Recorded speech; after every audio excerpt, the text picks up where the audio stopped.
The Real Stalin Series, by Dennis Clow McKinsey, hosted by the Espresso Stalinist. SSA's comment: the following is a collection of quotations and citations that build a case for the rehabilitation of Joseph Stalin. The format you will hear repeated is the heading of the section, followed by quotations. Enjoy. Chapter 13. Party Purges. What is a purge? The entire membership of the Communist Party was therefore subjected to what is called a cleansing or purge in the presence of large audiences of their non-communist fellow workers. This is the only connection in which the Soviet people use the term purge.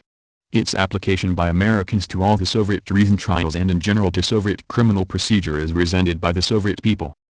Each communist had to relate his life history and daily activities in the presence of people who were in a position to check them. It was a brutal experience for an unpopular president of a Moscow university to explain to an examining board in the presence of his students why he merited the nation's trust, or for a superintendent of a large plant to expose his life history and daily activities, even to his wife's use of one of the factory automobiles for shopping, in the presence of the plant's workers, any one of whom had the right to make remarks. This was done with every communist throughout the country. It resulted in the expulsion of large numbers from the party, and in the arrest and trial of a few. Strong, Anna L. The Soviets expected it. New York, New York, The Dial Press, 1941, p.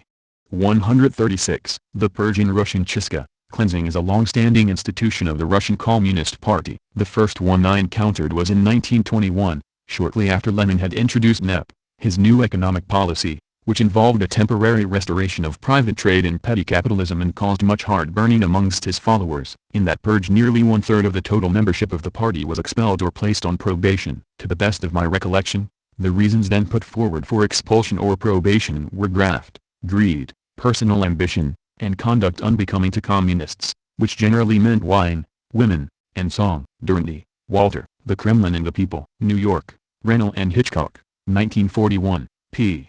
116. Kirov's murder brought a change, but even so the purge that was held at Winter was at first not strikingly different from earlier purges. Durante, Walter, The Kremlin and the People. New York, Rennell and Hitchcock, 1941, p. 116. The Central Committee organized a purge and expelled barely 170,000 members in order to improve the party quality. Stalin has frequently been held responsible for the purge.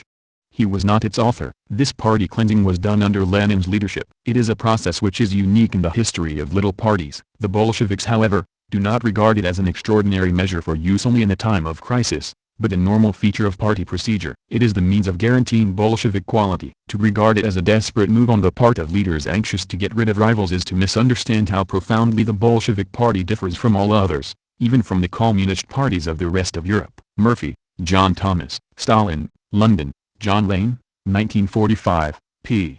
144. Lenin initiated the first great cleansing of the Bolshevik party just as the transition had begun from war communism to the new economic policy. In 1922, when, as Lenin put it, the party had rid itself of the rascals, bureaucrats, dishonest or wavering communists, and of Mensheviks who have repainted their facade but who remained Mensheviks at heart, another Congress took place, and it was this Congress which advanced Stalin to the key position of Bolshevik power. It brought him into intimate contact with every functionary of the organization, enabling him to examine their work as well as their ideas. Murphy, John Thomas. Stalin, London, John Lane, 1945, p.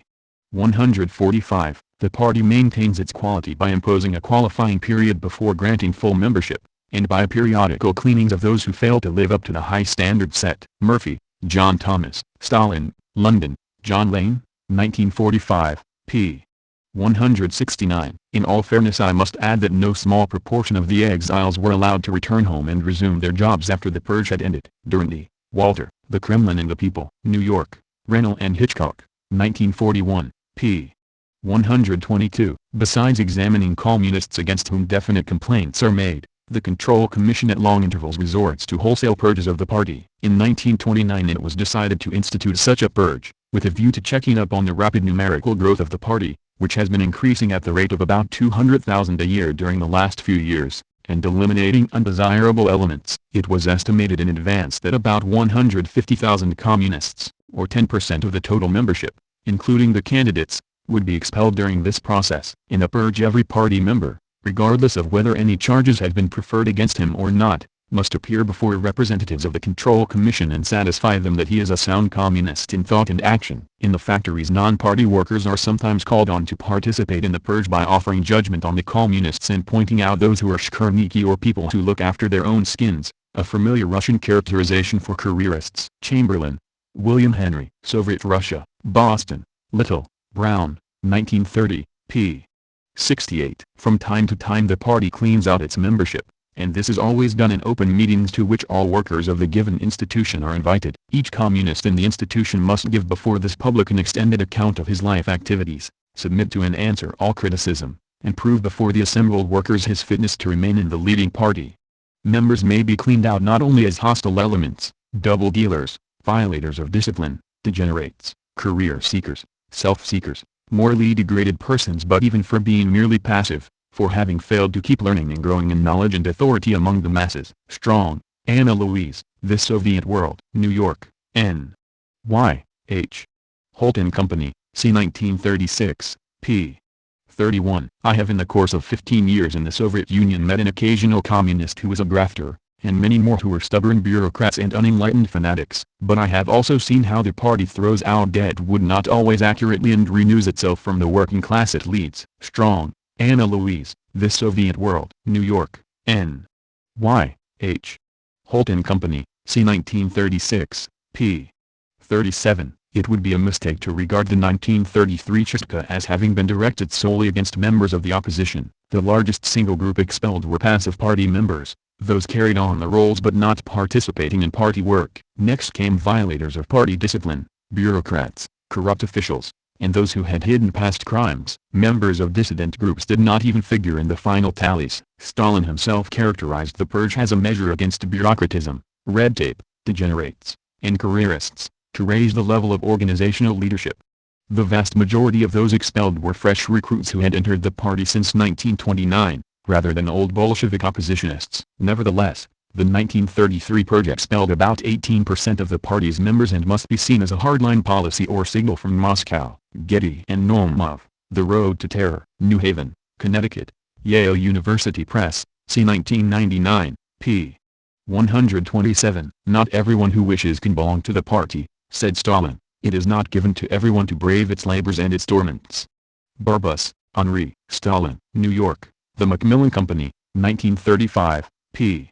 280. Western students have applied the word purge to everything from political trials to police terror to non-political expulsions from the party. The label Great Purges, which encompasses practically all party activities between 1933 and 1939, is an example of such broad usage. Yet the Communist Party defined and used the word quite specifically. The term purge, chystka, a sweeping or cleaning, only applied to the periodic membership screenings of the ranks of the party. These membership operations were designed to weed the party of hangers-on, non-participants, drunken officials, and people with false identification papers, as well as ideological enemies or aliens.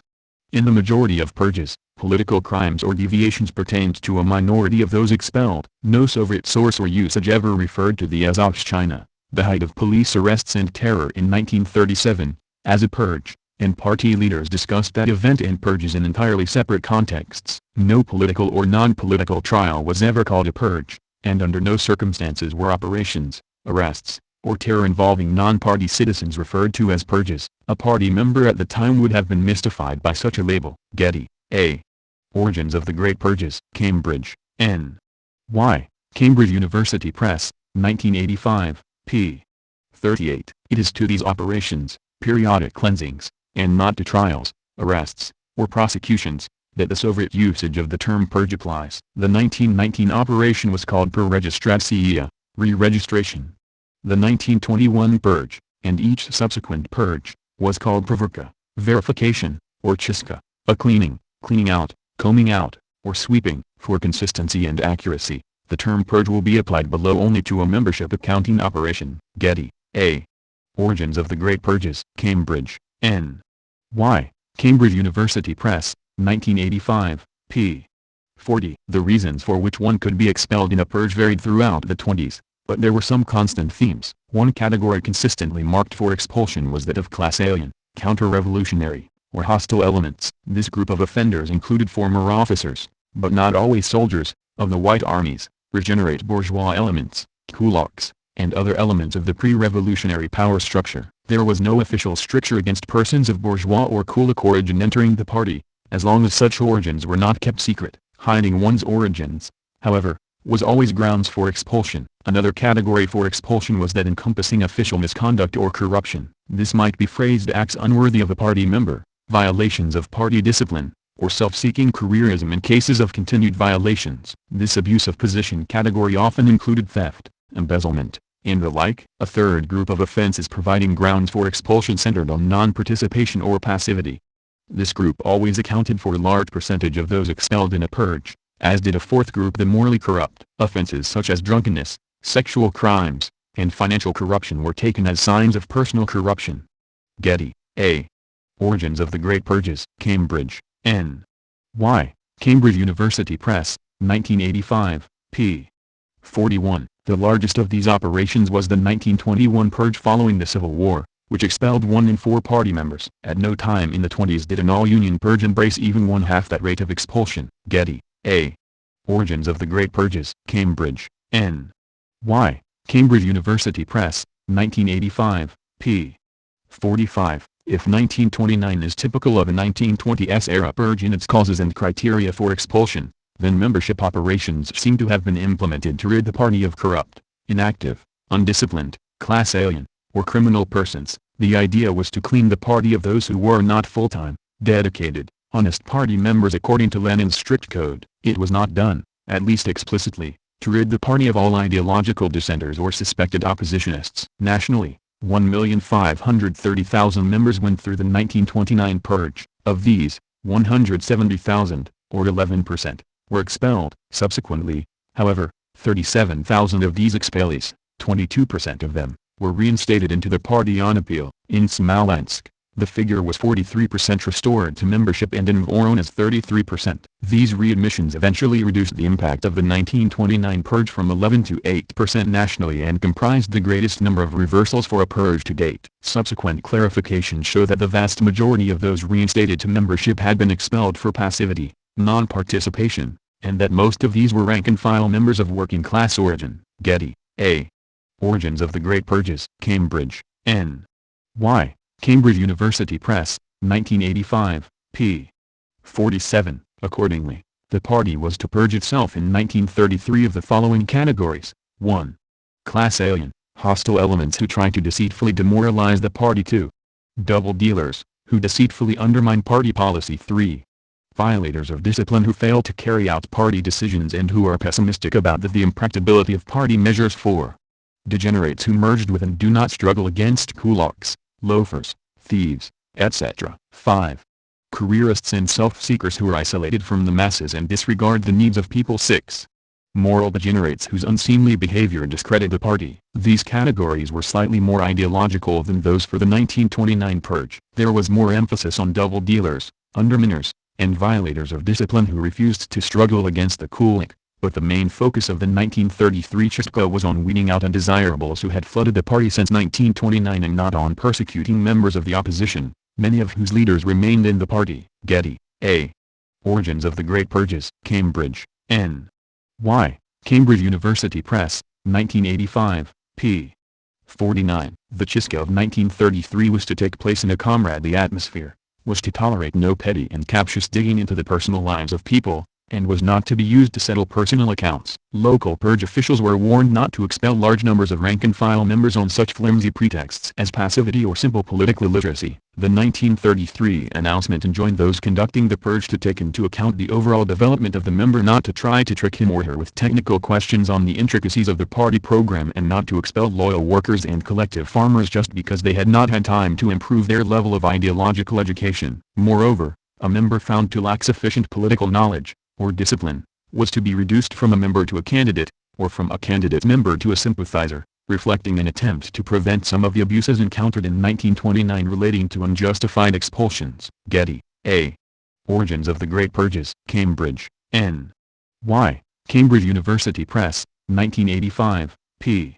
50. As head of the Control Commission, Yezhov now became responsible for overseeing the purges, the operations within the party to remove anyone unworthy of membership. Exactly what that phrase, purges, meant is hotly debated in the West. As noted, one point of view argues that Stalin aimed to crank up political tension and root out political opponents in 1935-36. Another maintains that the purges were not largely political operations but, rather, mundane housecleaning, through which party members who had demonstrated incompetence or lack of interest in socialist affairs were removed. Thurston, Robert. Life and Terror in Stalin's Russia, 1934-1941. New Haven, Yale University Press, c. 1996, p. 28. These documents suggest that the situation was ripe for a new party purge, and this is precisely what was announced in January 1933. Member categories subject to expulsion were specified: class alien elements and enemies, two-faced ones, that is, those who say they are for but are actually against the basic party line, those who openly and covertly violate strict party discipline, those who jabber about the lack of realism in prescribed party plans, careerists, self-seekers, morally depraved members, and politically ignorant members unfamiliar with party rules, regulations, and programs. In the course of the purge, 18% of the party's members were expelled, and a further 15% left the party out of fear. See Gelbaum and Sokolov, Stalinism as a Way of Life. New Haven, Connecticut, Yale University Press, c. 2000, p. 125. On the party purge, April 28, 1933. On the basis of this Comintern directive, our party conducted a party re-registration in 1920, a party purge in 1921, a purge of non-production cells in 1924, a verification of village cells in 1925, and a purge in 1929-30. As is known, these purges and re-registrations reinforced the ranks of our party, improved its fighting efficiency, and intensified the feeling of responsibility of each party member for the work of the party. The function of the party purge is to elevate the ideological level of the party members, to strengthen the party politically and organizationally, and further to intensify the confidence in the party of the millions of non-party masses. During the purge, this task is accomplished: a. by the open and honest self-criticism of party members and members of party organizations; b. by verifying the work of each party cell to ascertain how it has executed decisions and instructions of the party; c. by involving the toiling non-party masses in the purge; and d. by ridding the party of those persons who have not justified the lofty name of party member. McNeil, Robert. Resolutions and Decisions of the CPSU: The Stalin Years, 1929-1953. Volume 3. Toronto, Buffalo, University of Toronto Press, 1974, p. 125. In Soviet party history, a purge refers to a membership screening designed to rid the party of lackadaisical, theoretically backward, ill-disciplined, passive, opportunist, and so on members. Purges were implemented either by a process of systematic expulsions organized by special purge commissions, or by local party leaders, in which charges were brought against unreliable members, or by a process of validation or exchange of party cards in which members had to prove themselves. Such purges had been a regular part of party life since 1919. Interestingly, the party purges of 1935 and 1937 resulted in significantly fewer expulsions than the previous four purges that had taken place in 1919, 1921, 1929, and 1933. All the purges mainly affected rank-and-file party members. Szymanski, Albert. Human Rights in the Soviet Union. London, Zed Books, 1984, p. 229. Communist Party membership involved both special obligations and access to special benefits such as jobs, reserved for politically reliable people, as well as a certain prestige. As a result, many people secured and maintained membership in the party for other reasons than agreement with the party's goals and political activism. Many people even secured party cards illegally. The periodic purges, 1919, 1921, 1929, 1933, 1935, 1937, were all designed to deal with this problem and, in the words of party instructions, were directed to ensure iron proletarian discipline in the party and to cleanse the party's ranks of all unreliable, unstable, and hang-around elements. In the 1919 re-registration, 10 to 15% of the party's total membership lost their party cards. In the 1921 party purge, 25%. In the 1929 purge, 11%. 25% of whom were reinstated after appeals. In the 1933 Chestka, 17% were expelled. In the 1935 Privurka, 9%. And in the famous 1937 Azovshtchina again about 9%. The 1935 and 1937 purges were the smallest in terms of numbers affected. The decree setting up the rules of the 1933 validation of party members specified that all party members must present themselves before open proceedings, attended by both party and non-party members, give an account of the facts of their lives, explain how they fulfilled party tasks, and discuss the efforts made to raise their ideological and theoretical level. Each member was then questioned by the validation commissioners and by rank-and-file party and non-party members. Szymanski, Albert. Human Rights in the Soviet Union. London, Z Books, 1984, p. 230. The problem of inactive and irresponsible party members, as well as the loose system of controls over membership, was largely a result of the emphasis, during the 1920s, on the recruitment of large numbers of working-class members, with little attention given to criteria other than class background. In the membership screening of 1929, 22% were expelled for defects in personal conduct, 17% for passivity, 12% for criminal offenses, mostly involvement in petty crimes, 10% for violations of party discipline, which includes those accused of factional activity, and 17% for being alien elements or having lied about class background. Similarly, in the 1933 Chizka, in which 15% were expelled for personal degeneracy, 14% for violating party discipline, 16% for political reasons, including concealing class background, and 18% for abuse of position, according to Rigby's analysis of the 1933 membership screening. Political considerations play a relatively small part in this sample of expulsions, however, and the great majority were removed either because they made unscrupulous use of their party membership to secure personal benefits, were immoral, or undisciplined in their personal lives or at their job, or simply failed to participate in party activities. Data for the 1935 Purge, which occurred immediately after the Kirov assassination, reveals that the reasons for expulsions were similar to those in the pre-1934 membership screenings. More than 20% were expelled for petty crimes or moral turpitude, and most of the remainder for political passivity, degeneracy or abuse of position. To quote Getty, the information on the incidents of the Provorka suggests that it was not a hysterical, political witch hunt, in which helpless rank-and-file party members fell in droves for the slightest infraction. Rather, it seems that the Provorka of 1935 was more careful, and less political, in that there is evidence of investigation and of a policy in which a consistent pattern of problems or violations was necessary for expulsion. Results for one city in the Smolensk region show that only 18% of the members against whom charges have been brought were actually expelled, and less than one-third of those formally criticized at meetings received any form of disciplinary treatment at all. The records of the Smolensk City Party Committee reveal that 7% were expelled for passivity, 21% were being petty criminals or degenerates, or corrupt, 28% for untrustworthiness, 22% for being class alien persons who had hidden their class origins, and only 8% for political unreliability. Undoubtedly there was a higher percentage of expulsions for political reasons in the 1937 Purge owing to the hysteria engendered by the spy and recordmania current at the time. Nevertheless, given the results of previous purges, especially that of 1935, there's no doubt that the reasons for the majority of purges were not political. Szymanski, Albert. Human Rights in the Soviet Union. London, Z Books, 1984, p. 231. In short, the vast majority of those whose party cards were withdrawn both in the PRE and post-1934 membership screenings were expelled not for association with any political opposition, but rather for being careerists, opportunists, ill-disciplined, degenerates, politically passive, politically illiterate, weak-willed, and so on. Szymanski, Albert. Human Rights in the Soviet Union. London, Z Books, 1984, p.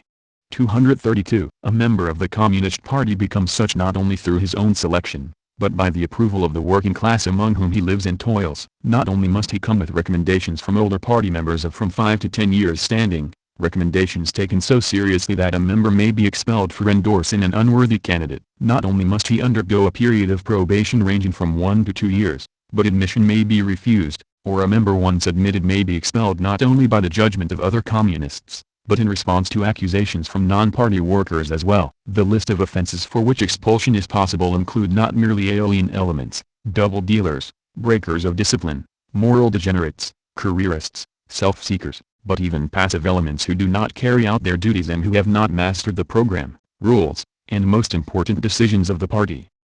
Steady, consistent efforts are made to improve the quality of membership and to weed out through the periodical cleansings the unfit material. It is the common requirement made of all applicants for membership in the Communist Party who may be engaged in intellectual or office work, that they spend a year or two in social work in some large factory, before even making their application for membership, and are judged by the workers' view of their capacity to lead. A member who ceases to interpret and lead the workers around him, or who has merely become passive in this task, may be disciplined up to the point of rejection from the party, and this may happen not only to individual members, but to whole city committees if a situation develops which shows that they have failed to interpret and lead the masses. Members of the party have their regular jobs by which they earn their living. They may be machine hands or people's commissars, but their unpaid job as party members takes precedence over every other work, and of all family relations. At the very least they must expect to give several evenings a week to routine party work, in some of the multitudinous, unexciting tasks of organizing masses in industry and government. This may be some dull job like collecting trade union duties,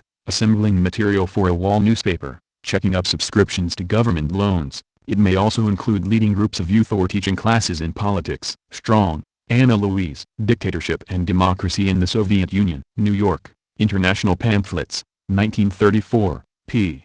1112. At the 13th Congress of the party in May 1924 Stalin stated, Preobrazhensky's profound mistake is his failure to understand that the party cannot strengthen its ranks without periodical purges of unstable elements. Comrade Lenin taught us that the party can strengthen itself only if it steadily rids itself of the unstable elements which penetrate, and will continue to penetrate, its ranks. We would be going against Leninism if we were to repudiate party purges in general. As for the present purge, what is wrong with it? It is said that individual mistakes have been made. Certainly they have. But has there ever been a big undertaking that was free from individual mistakes? Never. Individual mistakes may and will occur, but in the main the purge is correct. The chief thing about the purge is that it makes people of this kind feel that there exists a master, that there is the party, which can call them to account for all sins committed against it. It seems to me absolutely necessary that this master go through the party ranks with a broom every now and again. Stalin, Joseph. Works. Moscow. Foreign Languages Pub. House, 1952, Volume 6, p.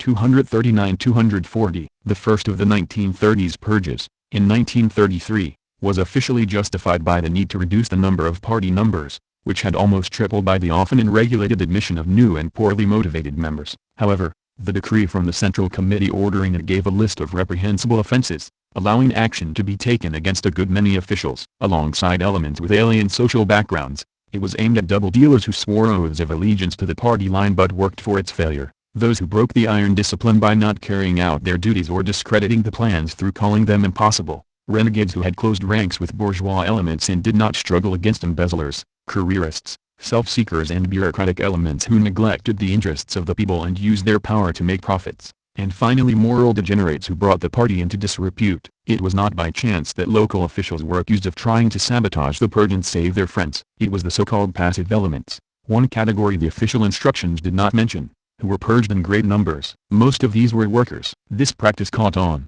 and the new party rules approved by the 17th Congress added passive elements to the list of categories to be purged. Rittersporn, Gabor. Stalinist Simplifications and Soviet Complications, 1933-1953, New York, Harwood Academic Publishers, c. 1991, p. 44. The general criteria for the purging of party members were corruption, passivity, breaches of party discipline, alcoholism, criminality and anti-Semitism. For bourgeois individuals and kulaks who hid their class origin expulsion was certain, but not for those who had been accepted into the party and who had admitted their class background. For the former czarist officers who hid their past were also inevitably expelled. All those who had been expelled could in their turn appeal to the Central Control Commission, and then their cases were reviewed at a higher level. Souza, Mario. The Class Struggle During the 30s in the Soviet Union, 2001. The Purges, in Russian, Chistki or cleansings, were periodic attempts by the Central CPSU leadership, the Central Committee and the Politburo, to find out who was in the party, and to strengthen it organizationally. They never included imprisonment, much less executions, and only rarely resulted in many expulsions. The purges of the 1930s resulted in even fewer expulsions than those of the 1920s had. They were not aimed at rooting out oppositionists, supporters of Trotsky, Bukharin, or any of the other ex-opposition groupings of the 1920s, but rather at getting rid of the dissolute, drunks, careerists, and others who clearly had no place in a disciplined communist party. Cleaning House in the Bolshevik Party, Progressive Labor Magazine, Volume 14, Number 1, Spring 1981, pages 70-73, August 11, 1936. Memorandum from Kotelnikov to Dimitrov, Manilsky, and Moskvin about the work of exposing the wreckers in the SI. During the exchange of party documents, 4 members and 3 candidate members of our organization were expelled from the party. The reason for the expulsion of Gurevich, Gurianov, and Nebet was their affiliation with Trotskyism in 1923 and 1927, and, there, concealment of this during the verification of party documents. Nikolova was expelled for continuing to defend the innocence of her husband, who had been arrested and sentenced to 10 years for wrecking candidate members. Romanov was expelled for being a moral degenerate. He was married 5 times, and for violating the rules of conspiracy. Arakcheev for concealing from the party the fact of the arrest and exile of his father. An active senior. Chase, William J. Enemies Within the Gates. Translated by Vadim A. Staklo, New Haven, Yale University Press, c. 2001, p.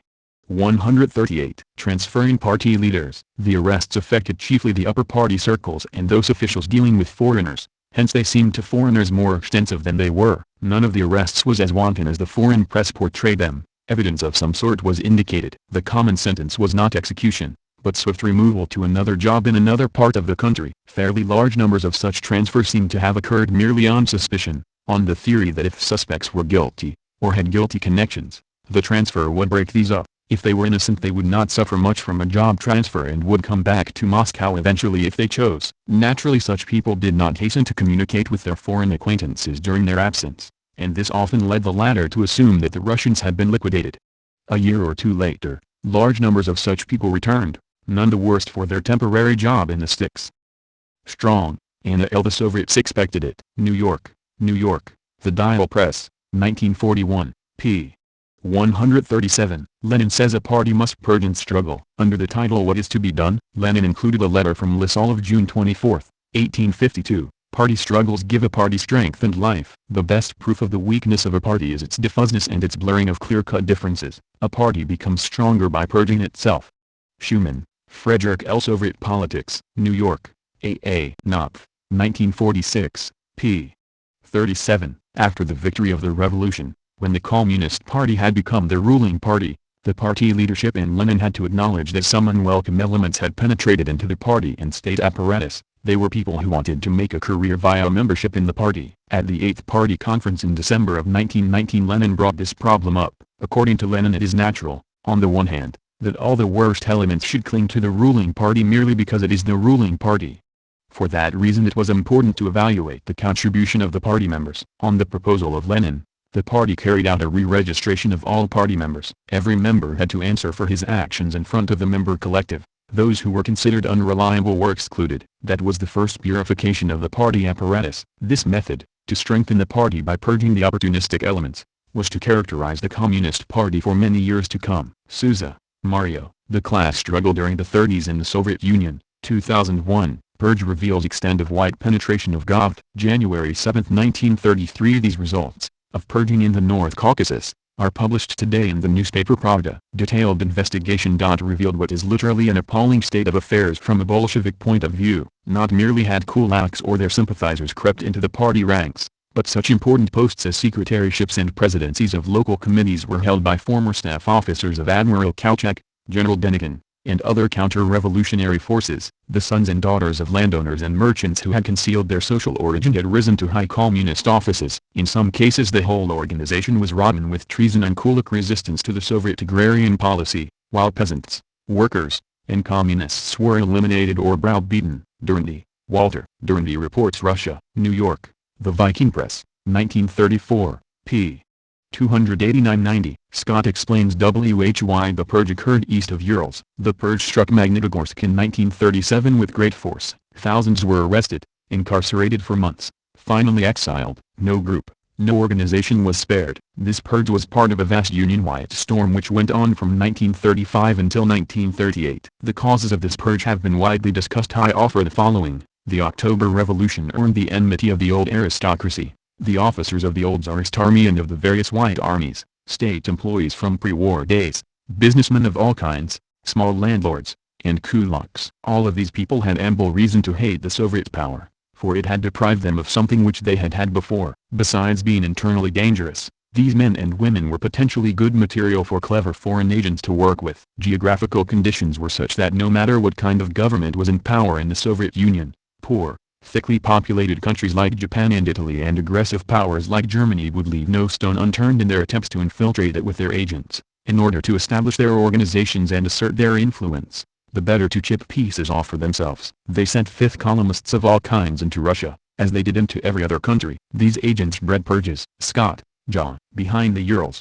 Boston, Houghton Mifflin Company, 1942, p. 187. Stalin proposes a just method to reinstate expelled party members. From Stalin's comments on Yezhov's report at the plenum of the Central Committee on June 3, 1936, I would like to say a few things concerning certain points which in my opinion are especially important if we are to put the affairs of the party in good order and direct the regulating of party membership properly. First of all, let me say something concerning the matter of appeals. Naturally, appeals must be handled in timely fashion, without dragging them out. They must not be put on the shelf. This goes about saying. But let me raise a question. Is it not possible for us to reinstate some or many of the appellants as candidate members? We do not allow, as you know, for a transitional category. Either you are a member of the party or you are not. Either you are nothing in the eyes of the party or you are a party member with full rights. But there is a middle ground. Party rules do not provide direct instructions as to whether a party member who has been expelled may be brought back into the party at least as a candidate member. Such instructions are not mentioned in the party rules, but there are no prohibitions against it, either. Insofar as these party expellees cannot, as things stand, be reinstated as full members, why couldn't we reinstate some of the appellants into the party as candidate members? Why can't we do it? Voices. We can.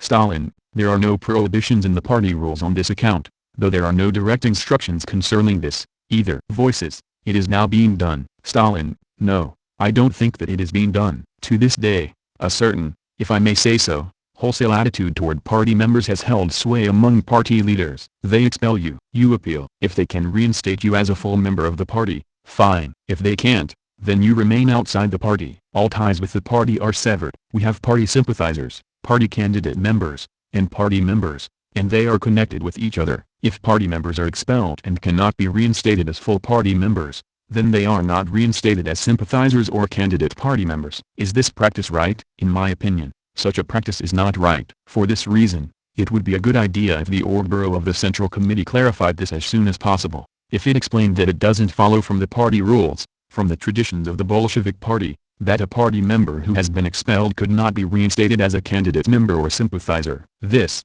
after all, will allow a man to retain certain spiritual and organizational ties with the party. This opens up real prospects for him. Party organizations must learn well the following principle. They must establish a gradation, whereby they can determine whom to reinstate as party members if the facts and materials available justify it, whom to reinstate as candidate members, and whom perhaps to reinstate as sympathizers, so as to give such comrades a real prospect, so as to help them rise and later become full party members. Getty and Naumov, The Road to Terror, New Haven, Connecticut, Yale University Press, c. 1999, p. 233-234. Stalin had personally intervened, textually, if not orally, and had criticized the party secretaries and, implicitly, Yezhov. To those in the senior nomenclatura and the Central Committee, Stalin had been sharply critical of the entire screening process, suggesting it had targeted the wrong people. Getty and Naumov, The Road to Terror, New Haven, Connecticut, Yale University Press, c. 1999, p.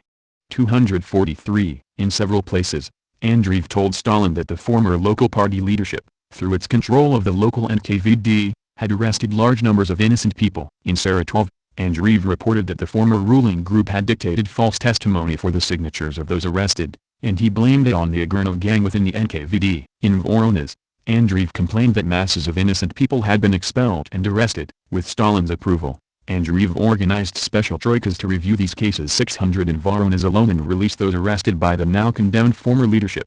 Getty and Naumov, The Road to Terror, New Haven, Connecticut, Yale University Press, c. 1999, p.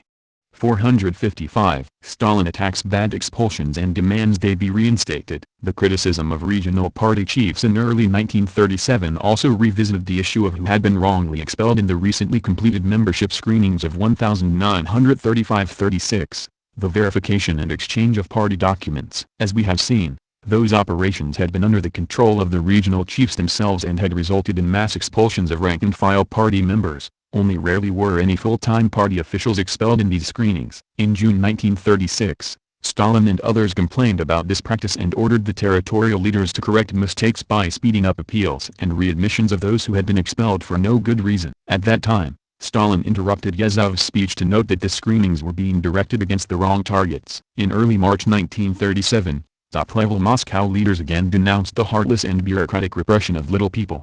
Malenkov noted that more than 100,000 of those expelled had been kicked out for little or no reason, while Trotskyists who occupied party leadership posts had passed through the screenings with little difficulty. Getty and Naumov, The Road to Terror, New Haven, Connecticut, Yale University Press, c. 1999, p. 358. Stalin echoed the theme in one of his speeches to the February to March 1937 plenum. According to him, by the most extravagant count the number of Trotskyists, Zinovivists, and rightists could be no more than 30,000 persons. Yet in the membership screenings, more than 300,000 had been expelled. Some factories now contained more ex-members than members. Stalin worried that this was creating large numbers of embittered former party members, and he blamed the territorial chiefs for the problem. All these outrages that you have committed are water for the enemy's mill. On the other hand, even in the darkest days of the hysterical hunt for enemies in 1937 and 1938, most of those expelled back in 1935 and 1936 who appealed to Moscow were reinstated. Virtually all those expelled for passivity were readmitted, and appellants charged with more serious party offenses who appealed to the Party Control Commission in Moscow were usually readmitted, the proportion of successful appeals reaching 63% by 1938. Getty and Naumov, The Road to Terror, New Haven, Connecticut, Yale University Press, c. 1999, p. 359. Purging is a risky business. Testing for loyalty and reliability, is very complicated. Herein lies the danger for a state, especially a dictatorship of the proletariat.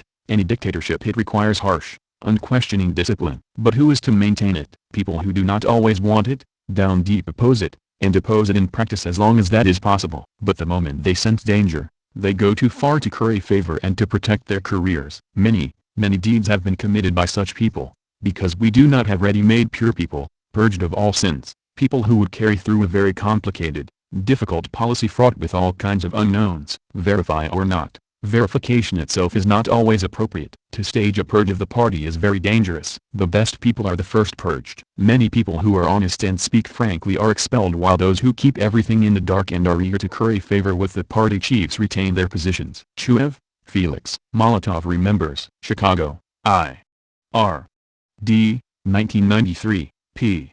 255. Some people are expelled and readmitted many times. Riz, lieutenant captain in the Navy, was the head of the clandestine movement in the Black Sea Flotilla. Expelled from the party 4 times, he was reintegrated 4 times. Martins, Ludo, Another View of Stalin. Antwerp, Belgium, Epo, Langpast-Horstraat 2527 2600, p. 180, p. 160 on the net. Footnote: Frumkin, Vice Commissar for Foreign Trade since 1928, having also held that post from 1924 to 1926, an old Bolshevik and member of the armed underground in 1906, he was accused by Stalin of opportunist, right-wing deviations at the November 1928 plenum of the Communist Party Central Committee. Removed from office in 1930, he was again appointed to the Commissariat for Foreign Trade 2 years later. Litvinov, Maxim Maximovich, Notes for a Journal. New York, Morrow, 1955, p. 145. Footnote: Serebryakov, former secretary of the Central Committee of the Communist Party, 1919-20 and later Commissar for Communications. Expelled from the party in 1927, reinstated in 1930, tried and executed in 1937. Litvinov, Maxim Maximovich, Notes for a Journal. New York, Morrow, 1955, p. 233. Radek, he returned to Russia in 1920 and rose to the leadership of the Comintern, but having associated with the Trotsky opposition he was expelled from the party in 1925. Readmitted in 1930, he again rose to prominence as a journalist, propagandist, and official communist spokesman, and in 1935 he was a member of the Constitutional Commission designated by the 7th All-Union Congress of Soviets to draft the text of the new Stalin Constitution. But in 1937 he was charged with treason and conspiracy and, after repudiating his former political associates at a public trial, he was sentenced to 10 years imprisonment. Litvinov, Maxim Maximovich, Notes for a Journal. New York, Morrow, 1955, p. 327. It was logical that sooner or later the factional activities of the opposition, which in themselves endangered the revolution by attempting to undermine the party's authority, would lead to open counter-revolutionary acts. This was the case on November 7, 1927, On the occasion of the 10th anniversary of the revolution, on this date the leaders of the opposition attempted to organize a demonstration against the Central Committee of the party and the Soviet government. After such an act the question of their expulsion was unavoidable. On December 18, 1927, 75 leading members of the opposition were expelled from the party. Later Zinoviev and Kamenev again recanted, and were readmitted to the party, only to be again expelled in 1932 for duplicity and deceiving the party. Once more, in 1933, Zinoviev and Kamenev publicly renounced their views, and just prior to the 17th Party Congress, in 1934, were readmitted to the party at a time when, as subsequent events showed, they were organizing the murder of Kirov and plotting the murder of Stalin and others.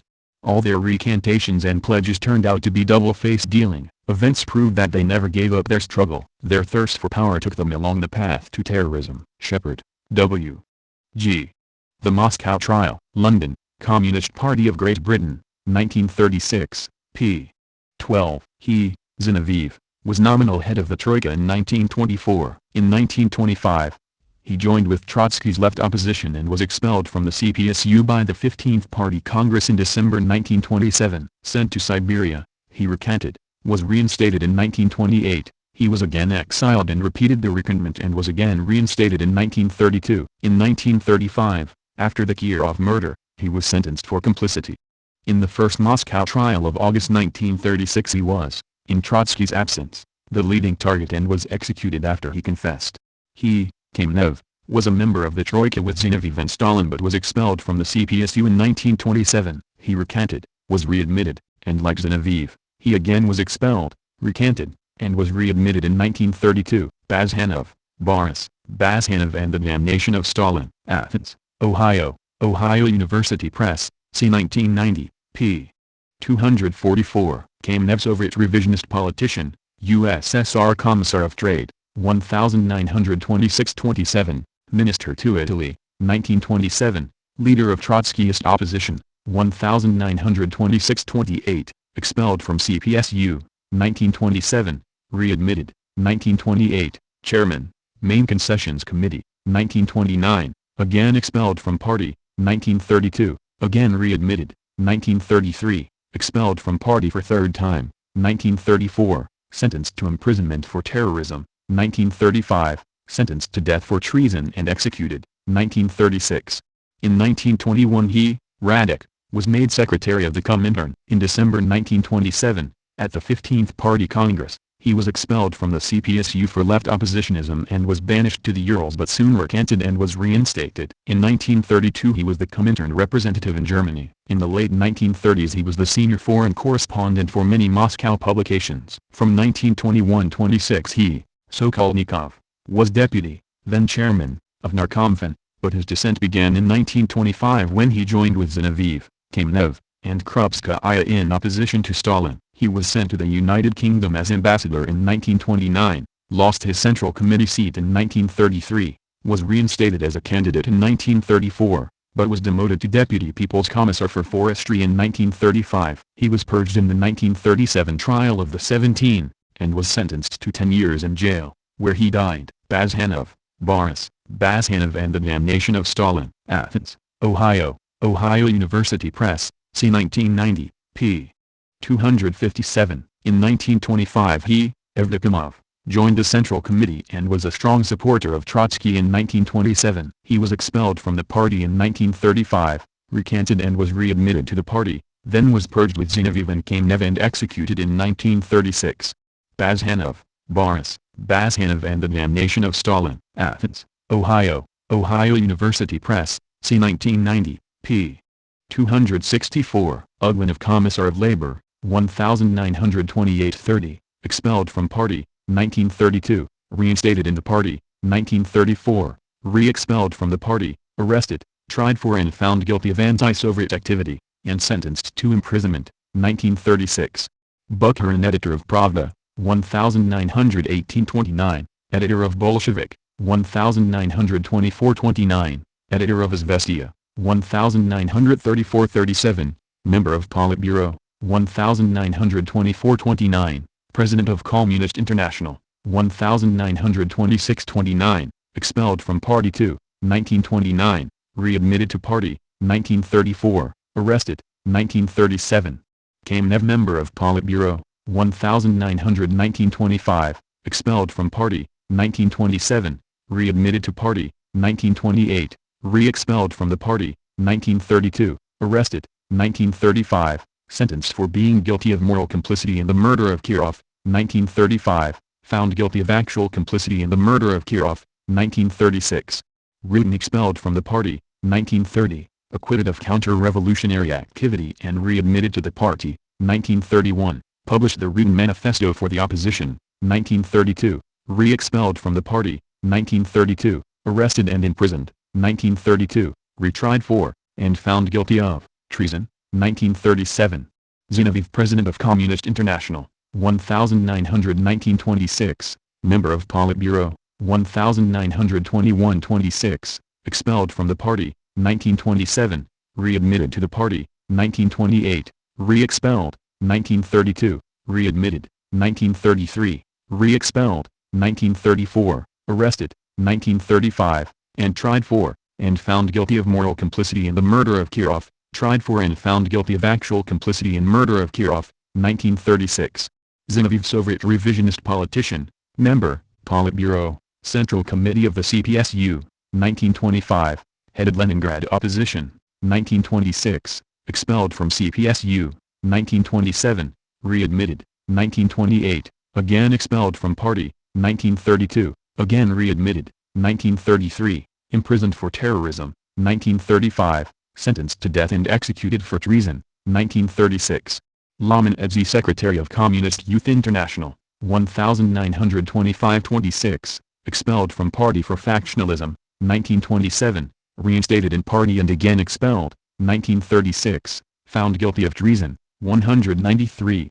Throughout, until, 1937, ex-party leaders who had been demoted, expelled, or sent into exile, were routinely brought back into leadership positions. Once they criticized their past practices, they were released from banishment. For example, many of Trotsky's supporters, including numerous former supporters of the United Opposition of 1926-27, were released in 1928, after they had endorsed the new rapid industrialization line of the party, and restored to a high-level positions in the party and state. For example, Bukharin, Zinoviev, Kamenev, Rykov, Tomsky, leaders of the various oppositional factions in the party in the 1924-29 period, were restored to leadership positions, although never to the powerful positions they once held. Bukharin, for example, lost his important posts in 1929, including membership on the Politburo, the editorship of Pravda and the chairmanship of the Comintern, for actively opposing the collectivization and rapid industrialization campaign. In the relatively tolerant climate during 1932-34,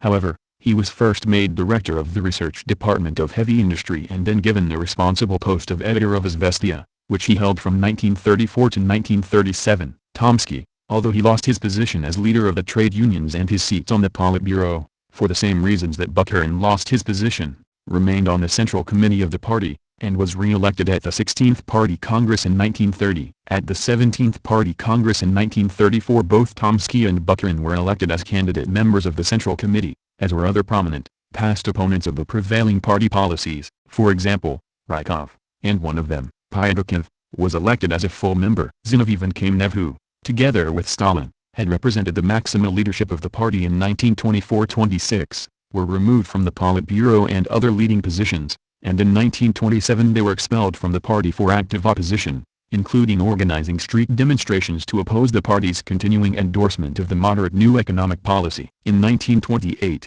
when most of their earlier critique was finally incorporated into the party's new program of rapid industrialization and collectivization, they were both readmitted and assigned relatively minor official posts. In 1932, they were once again expelled, and arrested, for oppositional activities, but again in the tolerant atmosphere prior to the Kirov assassination were readmitted and again assigned party work. Chimansky, Albert. Human Rights in the Soviet Union. London, Z Books, 1984, p. 228. Bukharin was expelled from the Politburo in 1929, and although appointed editor of Izvestia, the official government newspaper, in 1934, he never regained his previous power or influence. Richardson, Rosamond. Stalin's Shadow. New York, St. Martin's Press, 1994, p. 83. Mdivani, Georgian nationalist politician, expelled from party for Trotskyism, 1928, reinstated, 1931, again expelled, 1936, sentenced to death for treason and executed, 1937. At the closed joint meeting of the SI Party Organization and the SI Komsomol Organization on December 28, 1934, Heckert, but Zinoviev is very well known. For many years he duped the Comintern with his theory of two perspectives. He was expelled from the party 3 times, and 3 times he appealed for readmission. 3 times he betrayed the friends to whom he was tied. And such an educated man as Magyar considered Zinoviev a distinguished personality, from whom he received advice. I am completely unable to understand it. Chase, William J. Enemies Within the Gates? Translated by Vadim A. Staklo, New Haven, Yale University Press, c. 2001, p.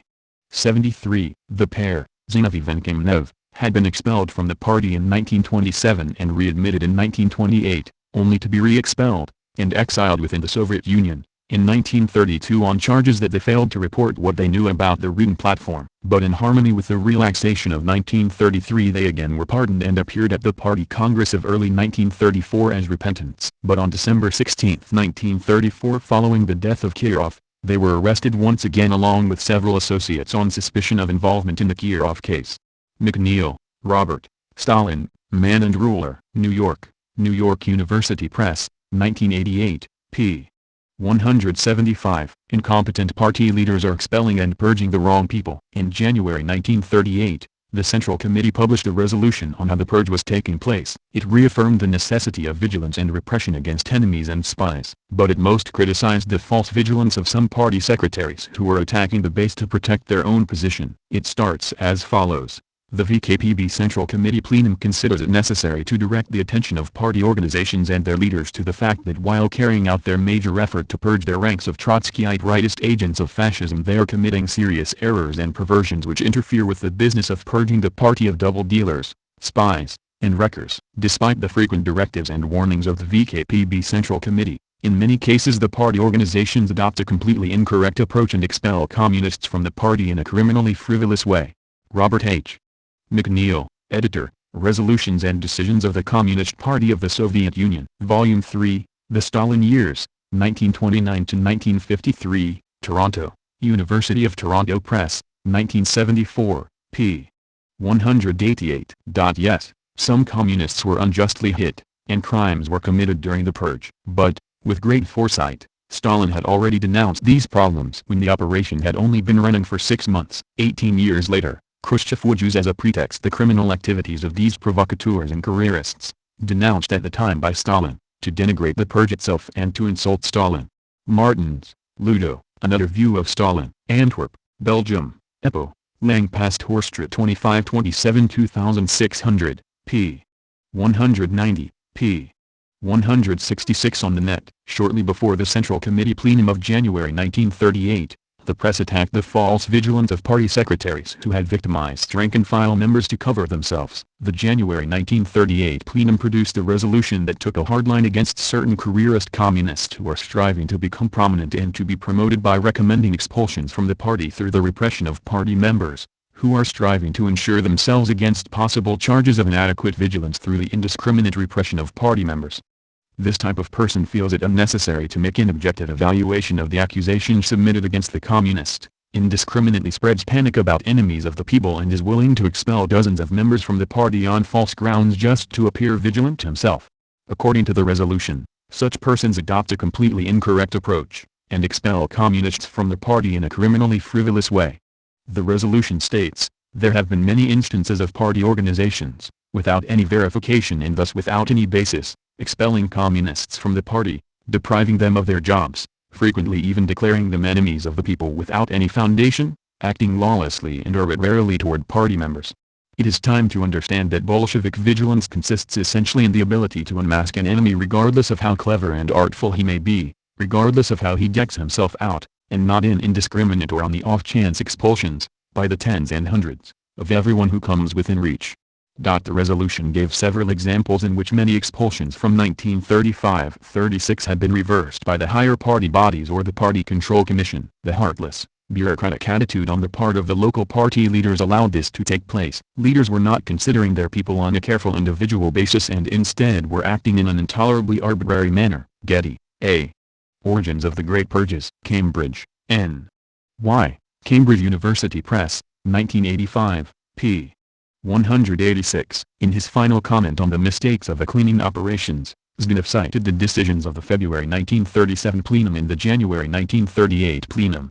It might seem that such righteous indignation, at these plenums, after the operation was at least hypocritical and that, by speaking out at this late date, the leadership was trying to shift the blame for the repression that they themselves had encouraged or tolerated. This is the general explanation for these remarks given by most students of the period. Its flaw, however, is that these criticisms had been voiced many times before, even during the cleaning operations themselves. The Central Committee had taken a stand on these errors at least as early as March 1936, when, according to Khrushchev-era party histories, the first complaints from party members reached Pravda and the Central Committee. Indirect evidence even suggests that the matter was discussed in the Central Committee as early as December 1935, in connection with Yezhov's report on the Proverka. Stalin associated his name with the criticism as early as June 1936 and strongly condemned the outrageous practices, including even indiscriminate approaches to Trotskyists. In his speech to the February plenum in 1937, an attack on the local leaders responsible for these mistakes was the main topic at the January 1938 plenum, whose resolution finally led to a reversal of many of the errors. It was not that the Central Committee had been silent all the time, but rather that its admonitions had been ignored by local secretaries. Getty, A. Origins of the Great Purges. Cambridge, N. Y. Cambridge University Press, 1985, p. 193. People unjustly expelled and purged appealed and were readmitted. Even before the 1938 plenum, there were 53,700 appeals against expulsions. In August 1938, there were 101,233 appeals. At that time, out of a total of 154,933 appeals, the party committees had already examined 85,273, of which 54% were readmitted. J. Getty, Origins of the Great Purges. The Soviet Communist Party Reconsidered, 1933 to 1938, New York, Cambridge University Press, 1985, p. 190.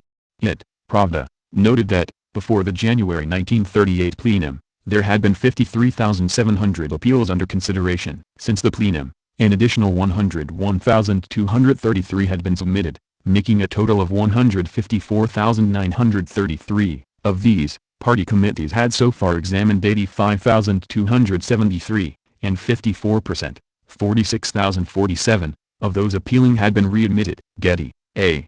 Origins of the Great Purges. Cambridge, N. Y. Cambridge University Press, 1985, p.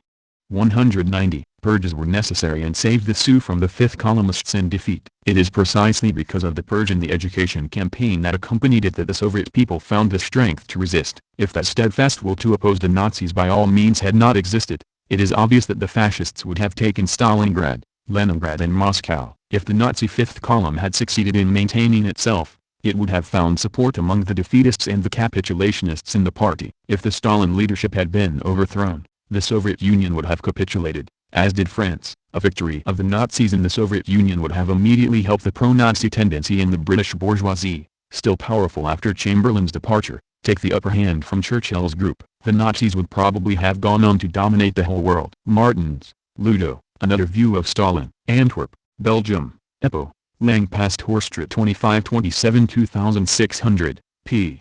194, p.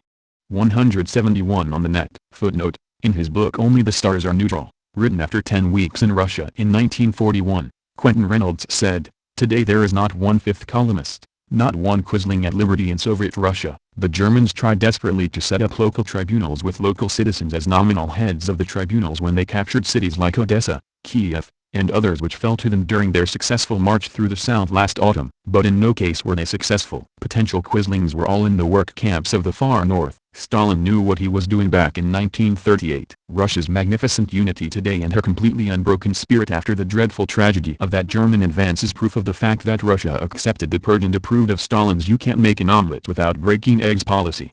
Knightley, Philip, The First Casualty. New York, Harcourt Brace Yovanovich, 1975, p.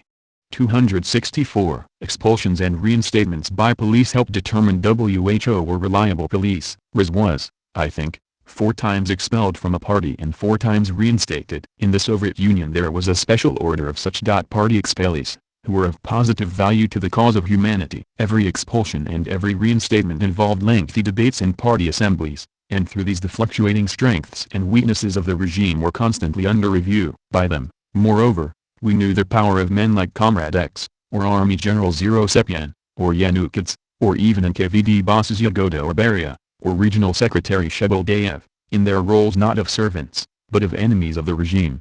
Tokayev, Grigory. Comrade X. London, Harville Press, 1956, p.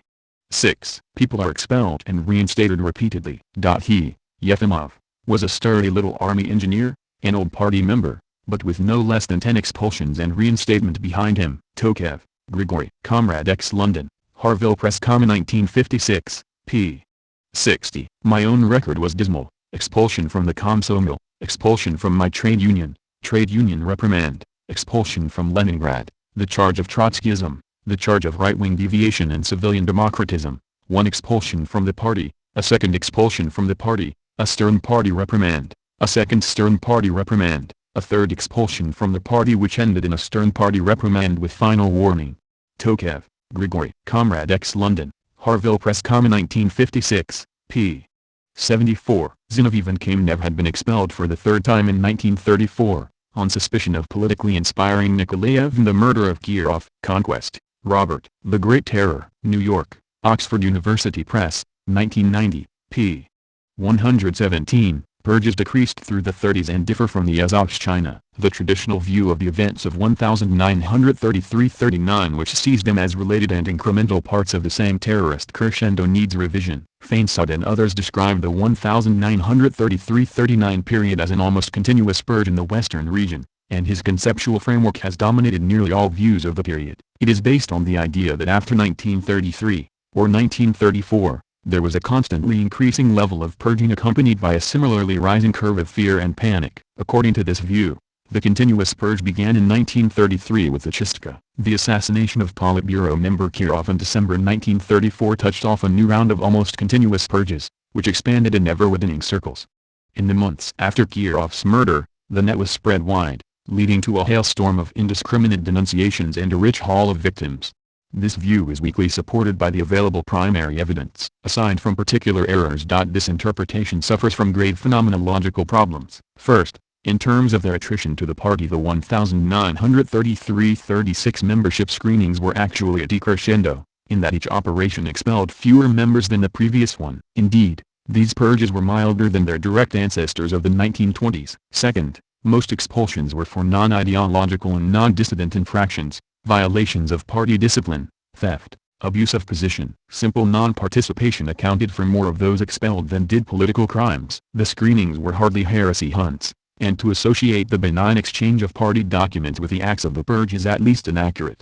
The Chistki were different from the Azovshchina, although Yezhov was involved in both. They had different targets and were conducted by different agencies for different reasons. In fact, the membership purges ended before the Azovshchina began, and readmission upon appeal began before, and continued during, the terror. All political events of 30s were not simply related parts of the same Great Purges crescendo. Getty, A. Origins of the Great Purges. Cambridge, N. Y. Cambridge University Press, 1985, p. 201-202. Given the one-sided nature of discourse in the field, it may perhaps not be gratuitous to point out some of the minor, more technical aspects of the revisionist view of the origins of the terror that are being confirmed by new archival evidence. First, when Stalin said in the fall of 1936 that the NKVD was 4 years behind in uncovering oppositionist plots, he was indeed referring to the 1932 United Oppositionist Bloc brokered by Trotsky and Smirnov, and not to the written platform. The 1932 bloc was, then, the catalytic event in the escalation of Stalinist terror. Second, we also now have confirmation of the fact that party expulsions in the 1935-37 period, that is, after the Kirov assassination and before the onslaught of the terror, were steadily decreasing in number, even after the first show trial in the summer of 1936, and were not especially directed against oppositionists, wreckers, or spies. Third, the January 1938 Central Committee resolution criticizing excessive vigilance and unjust persecutions was directed against regional party machines and their leaders who, like Postyshev, expelled rank-and-file members to divert attention from their own people. It had nothing to do with the NKVD. Footnote: Roughly 264,000 people were expelled in 1935, 51,500 in 1936. In both years of Chistka only 5.5% of those expelled were accused of opposition and 9% for being spies or having connections to spies. Class alien origins and personal corruption comprised the overwhelming majority. Getty and Manning, Stalinist Terror. Cambridge, N.Y., Cambridge University Press, 1993, p. 60. A resolution on a more general purging of the party was passed by a plenum of the Central Committee on January 12, 1933. More than 800,000 members were expelled during the year, and another 340,000 in 1934. Conquest, Robert. The Great Terror. New York, Oxford University Press, 1990, p. 26. Between November 1936 and March 1939, including 1937, when the Great Purge was at its most intense, roughly 160,000 to 180,000 people left the CPSU, for any reason. This represented about 8% of total party members, far fewer than those who were expelled in the Purge of 1933. In 1937, at the height of the Great Purge in Moscow, 33,000, 13.4% of the total Moscow Oblast Party organization, left to the party. This compares with 133,000 in 1933 and 45,500 in 1935. Szymanski, Albert. Human Rights in the Soviet Union. London, Z Books, 1984, p.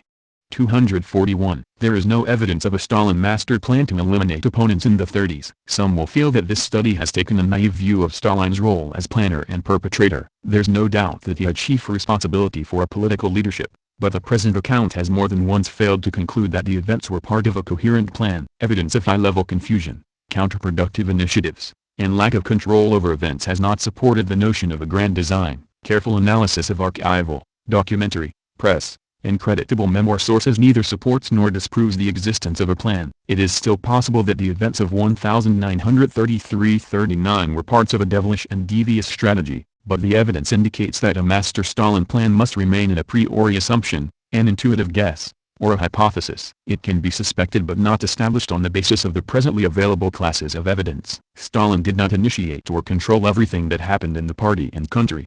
The number of hours in the day, divided by the number of things for which he was responsible, suggests that his role in many areas could have been little more than occasional intervention, prodding, threatening, or correcting. In the course of a day, Stalin made decisions on everything from hog breeding to subways to national defense. He met with scores of experts, heard dozens of reports, and settled various disputes between contending factions for budgetary or personnel allocations. He was an executive, and reality forced him to delegate most authority to his subordinates, each of whom had his own opinion, client groups, and interests.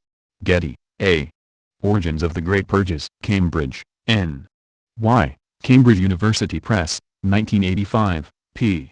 203. First, the results of Getty's research show that the political events during the 30s were not a unified phenomenon. The Great Purges, which can be studied as a process planned, prepared, and carried out by Stalin and his most intimate men. Second, the research shows that the allegation that the old Bolsheviks of Lenin's and Stalin's generation were the Purge's target has no relationship with reality. Further, Getty confirms that it is time to review what has been taught about the Soviet Union of the 30s. Sousa, Mario. The Class Struggle During the 30s in the Soviet Union, 2001. Some students of the 1930s view the period from December 1934 to 1939 as one in which Stalin orchestrated events according to a preconceived plan. To date, there is no evidence to prove that argument, which is based on assumptions about Stalin's intentions. Chase, William J. Enemies Within the Gates? Translated by Vadim A. Staklo, New Haven, Yale University Press, c. 2001, p. 321. Everything seems to indicate that Stalin and his lieutenants worked to expand their power at the expense of local leaders, to centralize decision-making power by reducing local authorities' use of repression, and to modernize the judicial system by making it more uniform, transparent, and predictable. The eruption of mass repression in the Kulak Quarter of mid-1937 seems therefore not to have been part of any long-term planning or policy. Stalin had gone out of his way to identify himself with those who opposed mass operations. This would have been poor strategy indeed had he planned to launch one. Getty, J. Arch. Excesses are not permitted. Russian Review 61, January 2002, p. 122. Secret police did not automatically arrest those expelled from the party. It is already obvious that the NKVD did not automatically arrest people expelled from the party. Malnkov now gave sound and precise figures on this subject. In one district of Kuybyshev Oblast, 50 of 210 communists had been ousted, but the NKVD found no basis for arrest in 43 of the cases. The Central Committee of the Azerbaijan Republic expelled 279 communists on one day in November 1937. Of them, the NKVD arrested 63. 2 points stand out here. First, the NKVD began to investigate people after they encountered trouble in their party cells, not before. And second, it appears that the security organs investigated each charge rather than proceeding randomly. Thurston, Robert. Life and Terror in Stalin's Russia, 1934–1941. New Haven, Yale University Press, c. 1996, p. 107. The old Bolsheviks retained high party membership and positions even in late 1930s. The old Bolsheviks, those who had joined the party before October 1917, and who were often cited as the key targets group in the terror, were not in fact especially singled out. About 5,000 veterans of the pre-revolutionary party were still members of it in March 1939, and 125,000 activists from the end of the Civil War were alive and at work. This group made up only 8.3% of the members of the Communist Party but accounted for 20% of the delegates to the 18th Party Congress and 73% of the Central Committee it elected. Thurston, Robert. Life and Terror in Stalin's Russia, 1934–1941. New Haven, Yale University Press, c. 1996, p. 133. Capitalists ignore a proof against those removed and paint it as an unjust purge. Yet when the Communist Party of the Soviet Union proceeds to clear these people out of the party, to remove them from the posts which they occupy in public life, a large part of the socialist and liberal press of the world, instead of approving the measures taken against those political degenerates, seeks to present their removal, and in some cases subsequent trial, as something of which Democrats should be heartily ashamed. Thus it was possible for the liberal and socialist press to report day after day the arrests or removal of persons whose political and administrative degeneracy had helped wrecking, almost as if these people were the victims of a dictatorial Stalin purge. The wide discussion and criticism which was raging in the unions and the party, and which was leading to the further exposure of wrecking, was ignored in most of the Democratic press. Now the facts about the activity of the workers in the unions and the party were as prominent in the Soviet press as were the accounts of people who had been dismissed from their posts and put on trial. But those facts were inconvenient. They did not fit in with the conception of a workers' dictatorship which is held by the liberal and socialist press. They do not fit in with the calumny that Stalin, for reasons always unexplained, is waging war on the old guard. Campbell, J. R. Soviet Policy and Its Critics. London, V. Gollancz. Limited, 1939, p. 189. People are forgiven and go on to do good work for the party. October 4, 1930, petition from Kolgushkin for reinstatement in the party. I beg the Presidium of the Central Committee of the All-Union Communist Party to return me to the ranks of the party. This will enable me to participate with even greater strength in the building of socialism, the party's struggle to surmount problems, and to atone for my guilt. Following this, in May 1929, I was appointed chief of the Kuznets construction project. Organizing construction at a new location absorbed all my time. I had to move from Novosibirsk and was, successively, at the construction site in Tomsk and in Moscow. I was subsequently sent on an official trip to America to negotiate a contract with an engineering firm for building the Kuznets plant and to place orders for equipment. I spent 8 months altogether in America and Germany. C. Gelbaum and Sokolov. Stalinism as a Way of Life. New Haven, Connecticut, Yale University Press, c. 2000, p. 106. What was noted, analyzed and studied during purge hearings. During the purge, documents were collected and carefully verified by appropriate organs. When discrepancies were noted or something seemed unclear, an explanation was demanded of the person undergoing verification or inquiries were dispatched to various institutions. Verification results, including the verified person's own written explanation and other clarifying information, were duly included in the personal file of the person being verified. The number of documents required for each personal file constantly grew until it included an assessment of qualifications for a given type of work, references, evaluation of previous work performed, documentation of Marxist education, personal attributes, and, finally, party references. In the file were also put denunciation letters, cadre verification results, and so forth. During purge committee sessions questions were raised about participation in the revolutionary movement, party membership, and knowledge of Marxist-Leninist theory. C. Gelbaum and Sokolov. Stalinism as a Way of Life. New Haven, Connecticut, Yale University Press, c. 2000, p. 126. The party is purged of the following people. 1. Class alien and hostile elements who made their way into the party by deceit and remained there in order to demoralize the party ranks. 2. Double dealers who live by deceiving the party, who conceal from it their true aspirations and, covered by a false oath of fidelity to the party, in fact strive to undermine the party's policy. 3. Open and hidden violators of the iron discipline of the party and state who fail to carry out the decisions of the party and the state, who cast doubt on and discredit the party's decisions and plans by chatter about their lack of realism and impracticability. 4. Degenerates who have merged with bourgeois elements, who do not really want to fight against class enemies, who are not really struggling against kulak elements, grabbers, loafers, thieves, and despoilers of public property. 5. Careerists, self-seekers, and bureaucratized elements who exploit their sojourn in the party and their service with the Soviet state for their own personal self-seeking aims, who are isolated from the masses and disregard the needs and demands of the workers and peasants. 6. Mortal degenerates whose unseemly behavior injures the dignity of the party, who sully the party banner. Considering that among the party members who have recently entered the ranks of the Communist Party there are some comrades who are devoted to the cause of the working class and have manifested this devotion in practice in production, in the kolkhozes but have not yet mastered the most elementary political knowledge necessary for a member of the Communist Party, the party program and rules, its most important decisions. The Central Committee and the Central Control Commission of the party recommend that during the purge such communists be transferred to the status of candidate member, not as a party penalty but for the sake of their political education and better training, so that in a year's time the question may be raised of transferring them back to party members if during this time they will have succeeded in hiding the knowledge of political fundamentals which is necessary for a party member. Considering that, due to the same circumstances, among the party candidates there are not a few comrades who not only do not possess the elementary political knowledge necessary for a candidate but still suffer from instability and a lack of the self-command required by party discipline,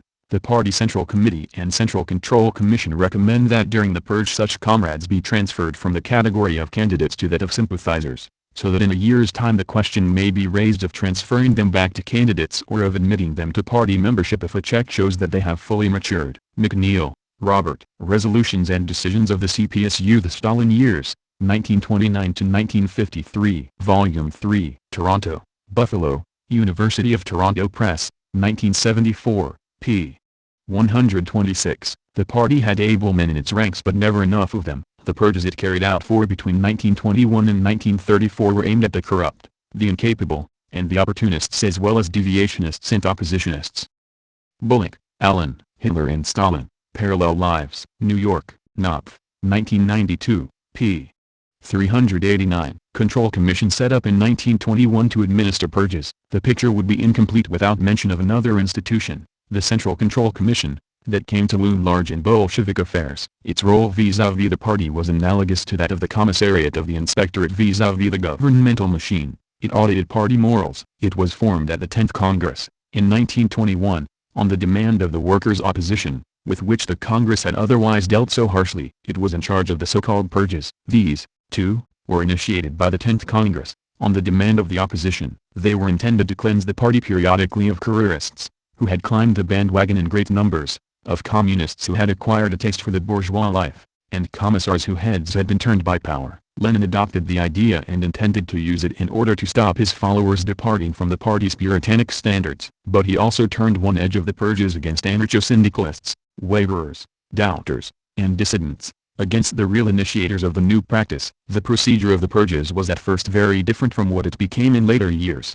The purges were no concern of the judiciary. They were conducted by the party's local control commissions before an open citizens' forum, to which Bolsheviks and non-Bolsheviks had free access. The conduct of every member of the party, from the most influential to the humblest, was submitted to stern public scrutiny. Any man or woman from the audience could come forward as a witness. The Bolshevik whose record was found to be unsatisfactory was rebuked or, in extreme cases, expelled from the party. The Control Commission could impose no other penalties than these. Deutscher, Isaac, Stalin, A Political Biography. New York, Oxford University Press, 1967, p.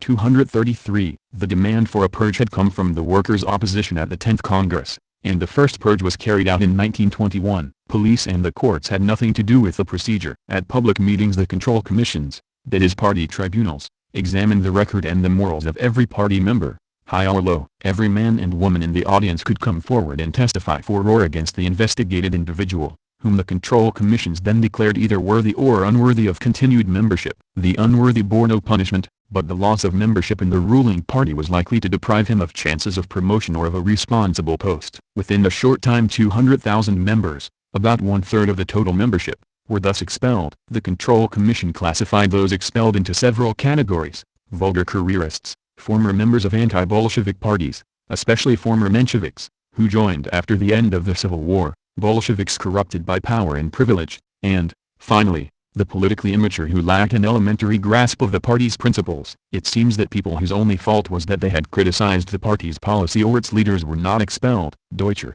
Isaac, The Prophet Unarmed, London, New York, Oxford University Press, 1959, p.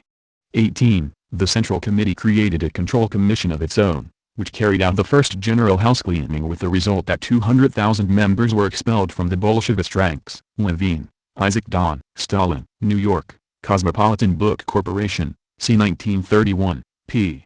199. People lied about others to get them purged and expelled. Footnote: the Purges provided a good cover for all sorts of private vendettas. In May 1922, Lenin wrote in a letter to Stalin, apostrophe: the purging of the party revealed the prevalence, in the majority of local investigation committees, of personal spite and malice. This fact is incontrovertible and rather significant. In the same letter Lenin complained about the lack of part-time and with an adequate legal education capable of resisting all purely local influences. Deutscher, Isaac, Stalin, A Political Biography, New York, Oxford University Press, 1967, p. 234. Some people are being readmitted to the party while others are being expelled. Now it was again Stalin's turn to act. Towards the end of October 1926 he expelled Trotsky from the Politburo. Not a single representative of the opposition now sat on that body. He deposed Zinoviev from the presidency of the Communist International and then indicted him before the executive of the International, which confirmed the demotion. A Russian party conference endorsed the changes in the Politburo, and it also granted the requests of Shliapnikov and Medvedev for readmission to the party, after their exemplary recantation. Deutscher, Isaac, Stalin, A Political Biography, New York, Oxford University Press, 1967, p. 309. Old Bolshevik women existed throughout the entire period of Stalin's leadership, but there are many other cases of old Bolshevik women surviving. Elena Stasova lasted right through the Stalin epoch. L. A.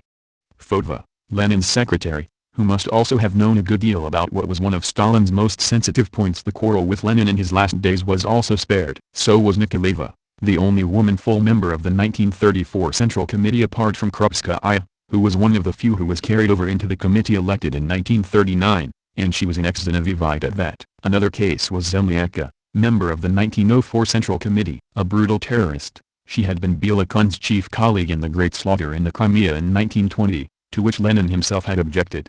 She survived, while Kun went to the execution cellars. Alexandra Kollontai, the star of the workers' opposition, had been married to Dibko and had lived with Shliapnikov. On top of all this, after her acceptance of the Stalin line she remained as ambassador to Sweden.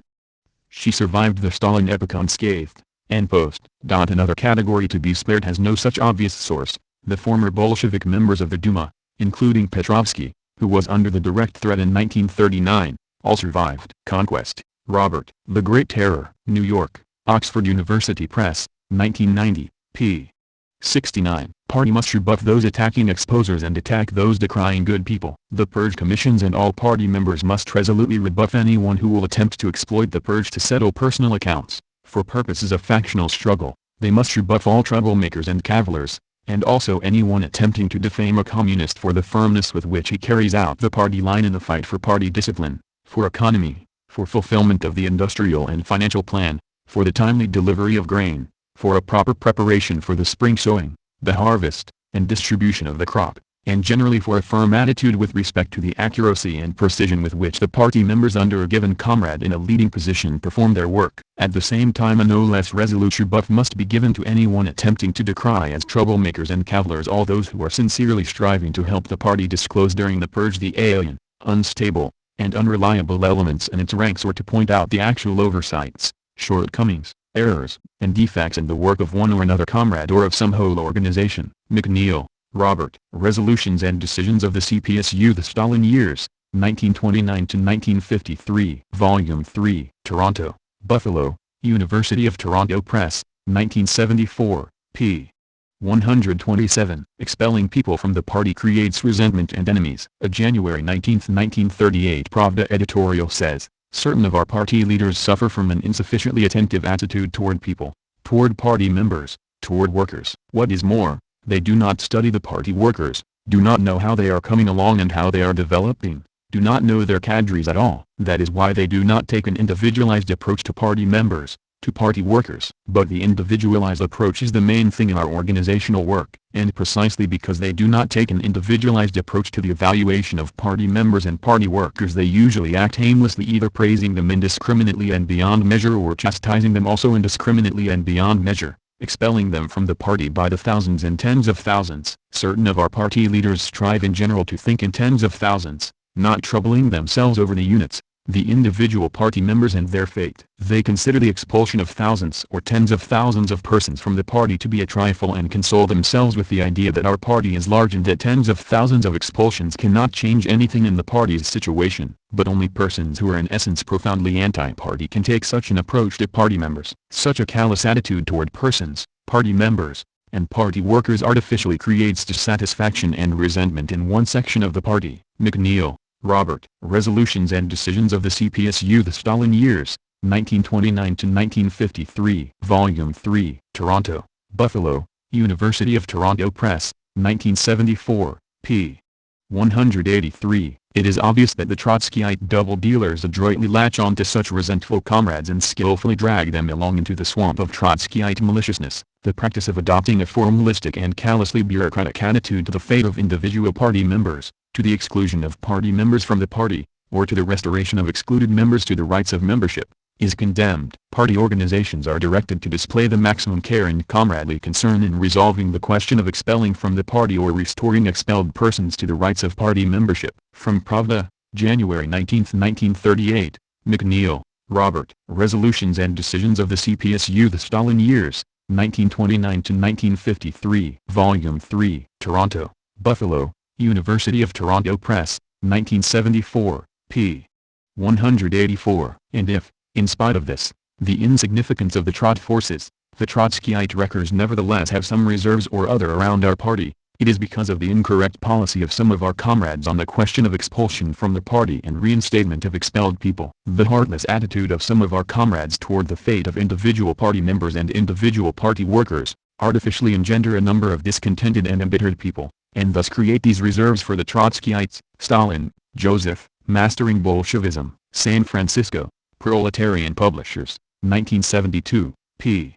46. Careerists were expelling people on false charges to advance themselves. From Pravda, January 18, 1938. On errors of party organizations in expelling communists from the party, on formal bureaucratic attitudes toward the appeals of those expelled from the Communist Party, and on measures to eliminate the shortcomings. The Communist Party Central Committee Plenum considers that all these and similar facts are widespread in party organizations primarily because among communists there exist, still unrevealed and unmasked, certain careerist communists who are striving to become prominent and to be promoted by recommending expulsions from the party, through the repression of party members, who are striving to ensure themselves against possible charges of inadequate vigilance through the indiscriminate repression of party members. This sort of careerist communist assumes that once the deposition has been submitted against a party member, regardless of how incorrect or even provocational it may be, this party member is dangerous for the organization and must be gotten rid of immediately in order that he himself will be proven vigilant. Therefore he feels it unnecessary to make an objective evaluation of the accusations submitted against the communist and decides beforehand on the necessity of expelling him from the party. This sort of careerist communist, anxious to curry favor, indiscriminately spreads panic about enemies of the people and at party meetings is always ready to raise a hue and cry about expelling members from the party on various formalistic grounds or entirely without such grounds, and the party organizations frequently follow meekly along behind such careerist loudmouths. This sort of careerist communist is indifferent to the fate of party members and is ready to expel dozens of communists from the party on false grounds just to appear vigilant himself. He is willing to expel members from the party for unimportant offenses so as to take credit for services in unmasking enemies, and if the superior party organs restore those who have been incorrectly expelled from the party, he is not the least embarrassed but assumes the pose of a man who is satisfied that, in any case, he is reassured with respect to vigilance. The time has come to unmask such, if you will permit the expression, communists, and to brand them as careerists striving to curry favor by expelling others from the party and to reinsure themselves through repressions against party members. Furthermore, numerous instances are known of disguised enemies of the people, wreckers and double dealers, organizing, for provocational ends, the submission of slanderous depositions against party members and, under the semblance of heightening vigilance, seeking to expel from the Communist Party ranks honest and devoted communists, in this way diverting the blow from themselves and retaining their own positions in the party's ranks. The unmasked enemy of the people and former chief of the leading party organ section of the Rostov Oblast Committee of the Communist Party, Shatsky, together with his accomplices, exploited the political short-sightedness of the leaders of the Rostov Oblast Committee of the Communist Party to expel honest communists from the party, to impose knowingly incorrect penalties upon the party personnel, to embitter communists in every way, and at the same time did everything possible to keep their own counter-revolutionary cadres in the party. In this same Rostov, the former chief of the school section of the Rostov Oblast Committee of the Communist Party,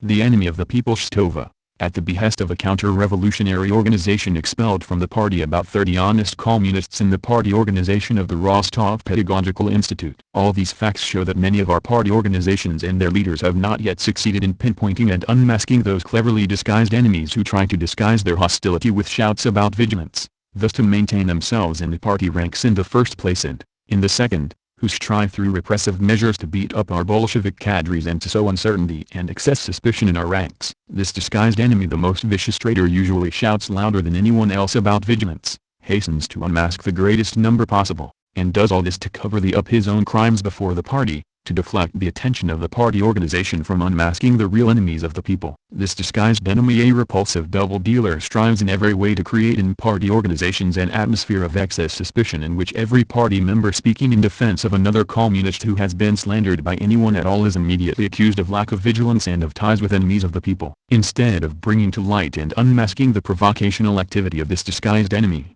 the party organizations and their leaders are frequently led by the nose, create for him an atmosphere of impunity for his slander of honest communists, and themselves take the course of unfounded mass expulsions from the party, mass penalties, etc. What is more, even after the enemies who have made their way into the party apparatus and are slandering honest communists have been unmasked, our party leaders frequently fail to take measures to liquidate the effects of this sabotage in the party organizations, that is, the proper expulsion of communists from the party. Everyone knows that many of our party leaders turned out to be politically nearsighted big operators who permitted themselves to be duped by enemies of the people and careerists and thoughtlessly relinquished to second-rate persons questions affecting the fate of party members, criminally abdicating their leadership of this matter. The leaders of party organizations naively feel that correcting the errors committed with respect to those who were improperly expelled may undermine the party's authority and damage the cause of unmasking the enemies of the people, failing to understand that every instance of improper expulsion from the party plays into the hands of the party's enemies. McNeil, Robert. Resolutions and Decisions of the CPSU, The Stalin Years, 1929-1953. Volume 3. Toronto, Buffalo, University of Toronto Press, 1974, p. 190-193. Not all high-level removals were purges. The so-called democracy campaign of 1937 resulted in the displacement of about half of the party's middle and lower-level leadership from their positions, but not generally purged, that is, not expelled from the party, or accused of treason, spying or sabotage, largely as a result of rank-and-file activities. Szymanski, Albert. Human Rights in the Soviet Union. London, Z Books, 1984, p. 230. Tied new rules adopted at the 18th Congress regarding expulsions and purges. At the 18th Party Congress in March 1939, the events of the previous 3 years were criticized by Stalin, Molotov, and Zdov as having been accompanied by grave mistakes and pathological suspicion that had most adversely affected the party's work. Zdov, who gave one of the main political reports at the Congress, reprimanded the local party organizations for stupid excessive zeal, citing instance after instance of faked evidence and presumption of guilt by association. The resolution voted by the Congress summed up the purges as both unjust and ineffective. Party rules adopted at this Congress made new provisions for members' rights of appeal against expulsion, as well as banning the practice of mass purges of membership. A new rule passed at the 18th Congress read: when the question of the expulsion of a party member or the reinstatement of an expelled member is discussed, the maximum caution and comradely consideration must be exercised and the grounds for the accusations brought against the party member thoroughly investigated. Szymanski, Albert. Human Rights in the Soviet Union. London, Z Books, 1984, p. 240. Stalin argues for sensible guidelines for purging people. As there were plenty of passive elements, the exchange saw a massive further expulsions through denial of new party cards. Most of these were apolitical, and Stalin intervened on the side of leniency and understanding toward them. In the Central Committee plenum of 1 June 4, 1936, he protested against wholesale expulsion of passives. Industrious women textile workers in Ivanovo province should not have been expelled, for example, because of insufficient political literacy. It was the party organization's business to improve their political literacy. The same point was made earlier in an unsigned Pravda editorial written in the hyper-peremptory tone that usually reflected Stalin's personal inspiration. It is generally known that the son does not answer for the father, it said, and still less the grandson for the grandfather. Why, then, had the brothers Mikhail and Alexei Popov been expelled from the party, with resulting loss of work, because their grandfather, now 20 years dead, owned a meat shop in Misherinsk? The purge should be conducted less as a campaign against passive members. Its main target must be enemy and alien elements.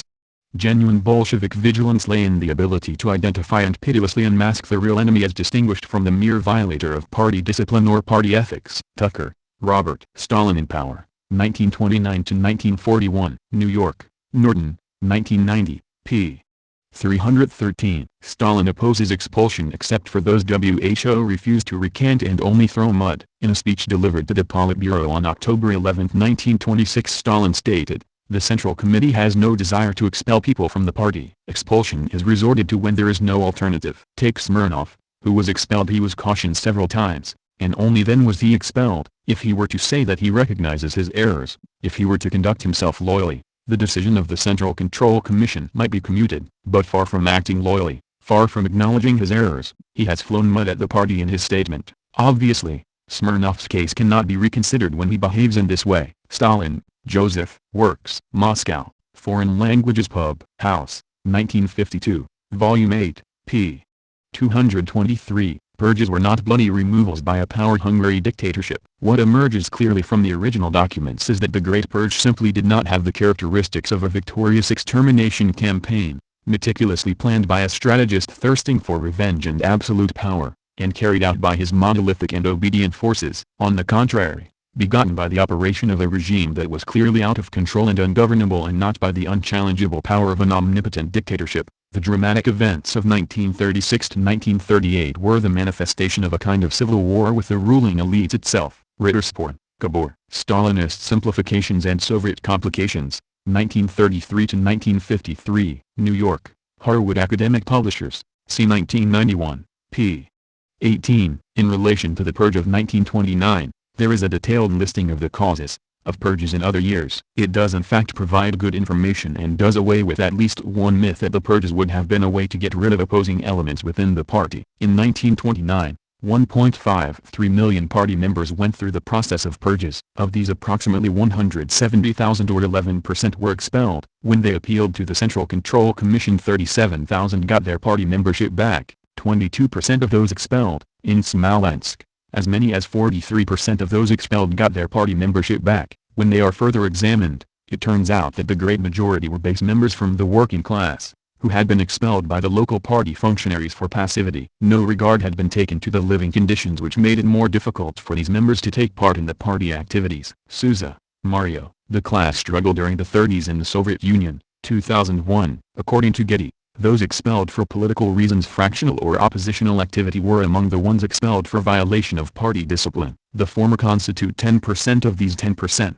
Stated another way, 10% of all expulsions were for violations of party discipline, and only 10% of these 10% were for fractional or oppositional activity. Thus, the expulsions for political reasons were not more than 1% of all expulsions which took place in the purges of 1929-13. Compare this to the prevailing myth about the Stalinists eliminating all those in opposition. Moreover, the bourgeoisie always alleges that those expelled met a certain death either in the work camps of the Gulag or just disappeared. Reality is something else. Of those expelled, only those caught with criminal acts, theft, embezzlement, blackmail, sabotage or similar, who were tried at court, went to work camps, etc. For the other expelled, life continued as usual, but now without the obligations which accompanied a membership, but also without the support which membership did give. Souza, Mario. The Class Struggle During the 30s in the Soviet Union, 2001. Let us now pass to the Soviet Union of the 1930 Is. The purges during the 1930 Is are precisely that, what is always brought forth by those who want to defame socialism and reinforce the myth of the Soviet Union as an oppressive state. Among the most famous falsifiers of history we find the former police agent of the British Secret Service,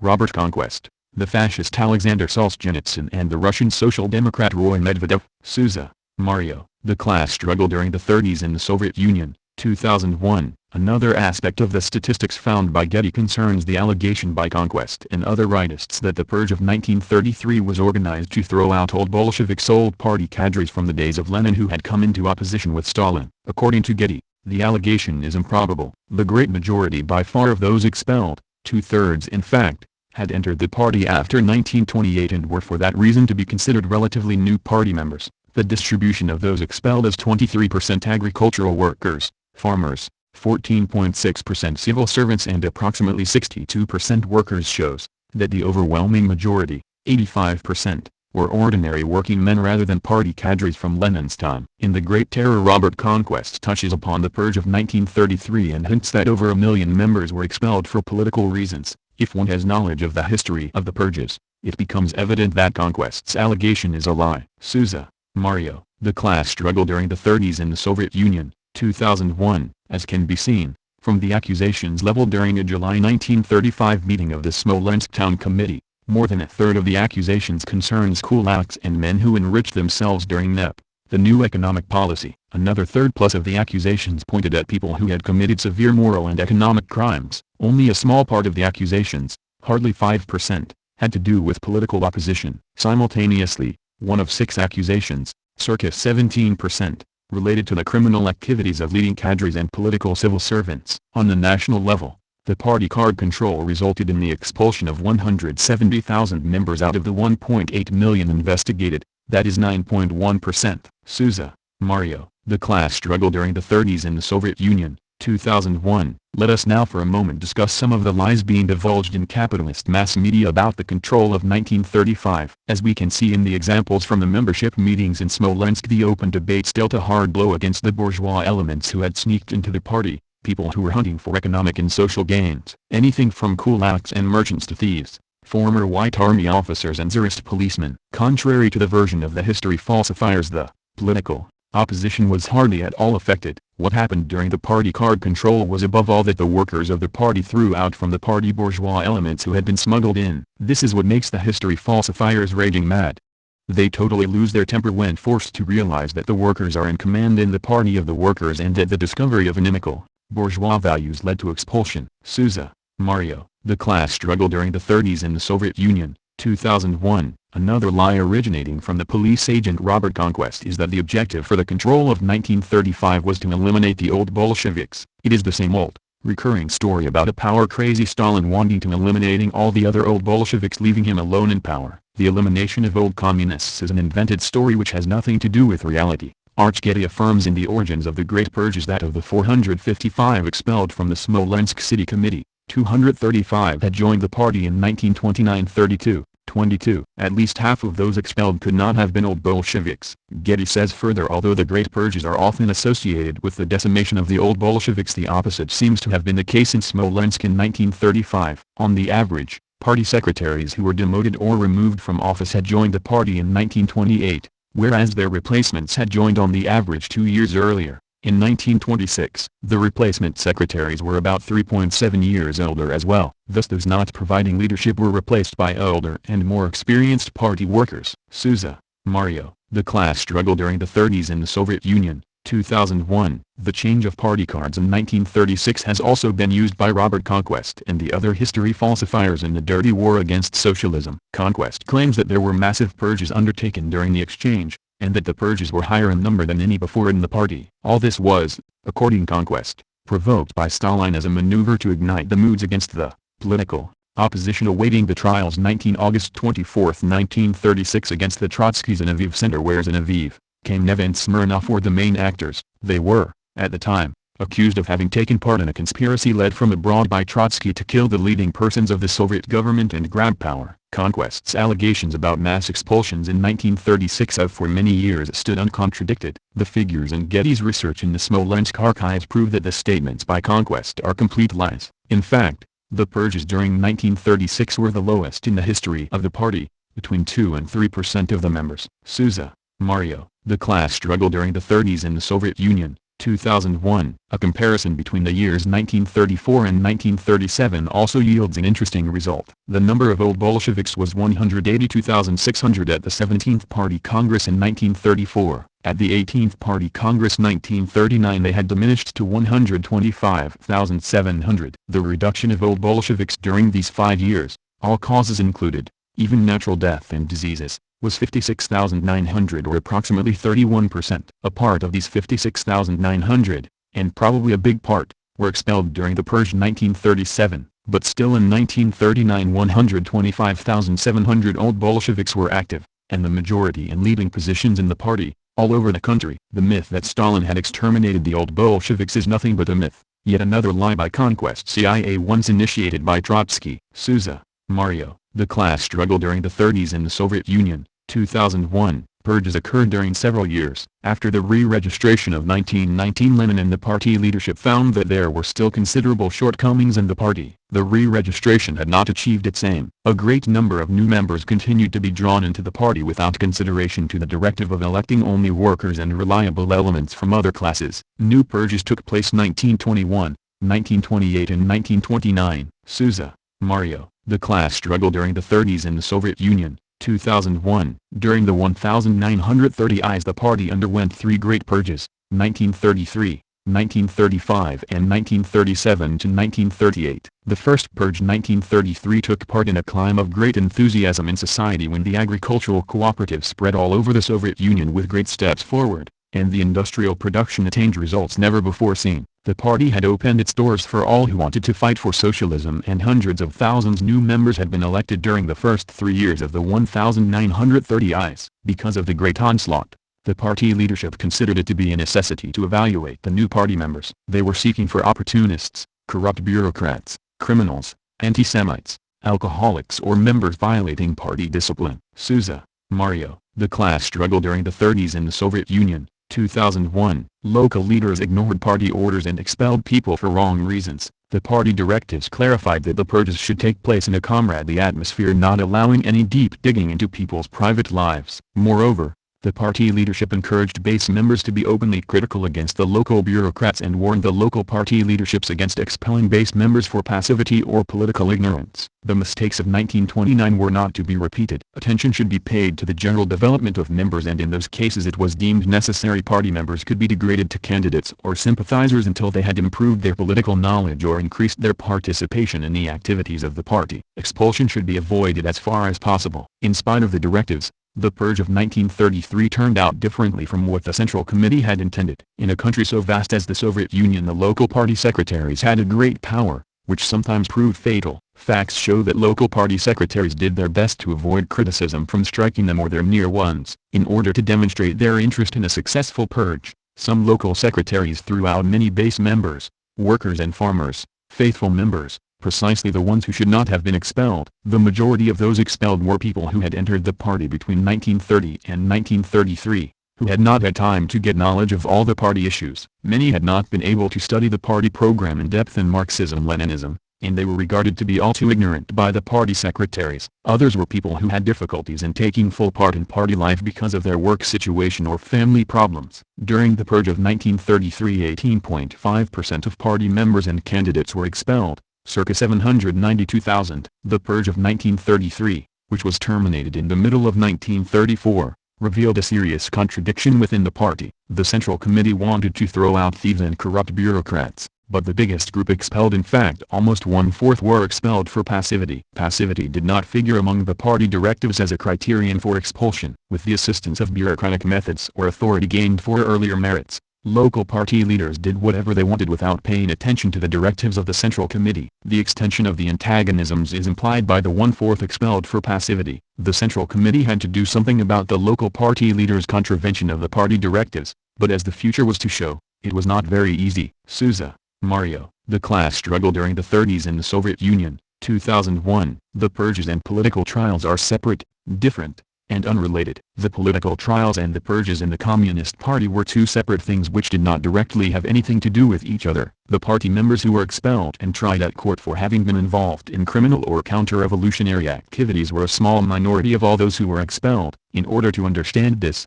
it is important to know the history of the political trials during the 1930s. Bourgeois history writings exclude such possibilities. They have made the events of the 1930s into a totally confused story and a grossly falsified mixture of happenings and myths, lies and half-truths, a falsification which presents the purges and the treason trials as the same one occurrence. Souza, Mario. The class struggle during the 30s in the Soviet Union, 2001. The myth of the expulsions of 1937. The myth about the terrible year 1937 which the bourgeoisie has made one of its top items, not surprisingly through the police agent Robert Conquest and CIA, MI5. The true fathers of the myth are unmasked by the statistics about the purges during the whole of the 1930s. Party expulsions by year are as follows: 1929 170.000 11%, 1933 792.000 18.5%, 1935 170.0009%,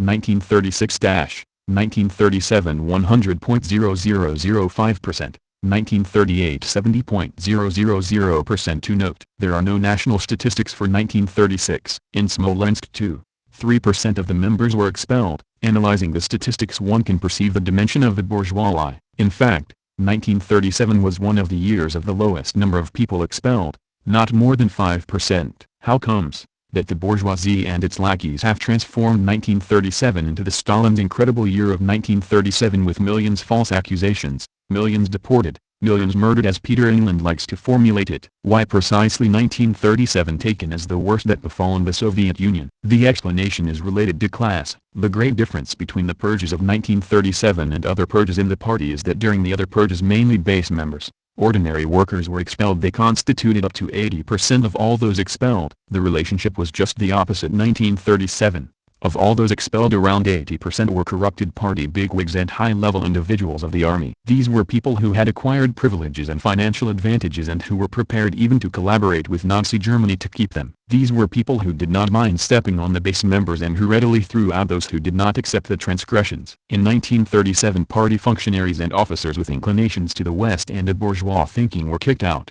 They lost their position of power, were thrown out from the party and brought to trial. We can understand the hatred of the bourgeoisie against the Soviet year of 1937. The struggle was aimed at bureaucracy and treason and not against party cadres and leading position in general. Souza, Mario. The class struggle during the 30s in the Soviet Union, 2001. In 1938 party expulsions went down and admissions went up. During the first 7 months of 1938, some 37,000 people were expelled from the party, only half as many as were expelled during the last 6 months of 1937. During the rest of 1938, the number diminished further. In carrying through the examination of complaints, proclaimed by the plenum, during 1938 some 77,000 people were restored to party membership, compared with 46,000 during 1937. Moreover, the party began admitting new members on a large scale, a process that had been interrupted during 1937. Whereas during 1937 only some 32,000 members and 34,000 candidates had been admitted,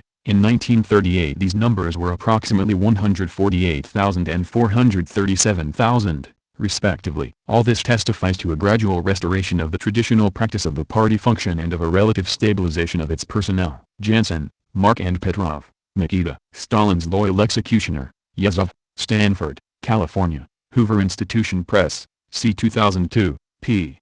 129. But it was Stalin's tactic not to appoint Beria as Interior People's Commissar immediately but rather to put him in as first deputy only, thus, by degrees, paving the way for Rezov's removal. There were no more mass arrests and persecutions of party members in the summer of 1938 like those during the second half of 1937. After the January 1938 Central Committee plenum, the NKVD terror against the party was carefully monitored by Stalin and rigorously supervised by the party organs. During the summer and autumn of 1938, the arrests of leading party functionaries of course continued, but they were always approved by Stalin. The regional party leadership appreciated the healthier atmosphere. In June the third secretary of the party committee of Rostov Province, M.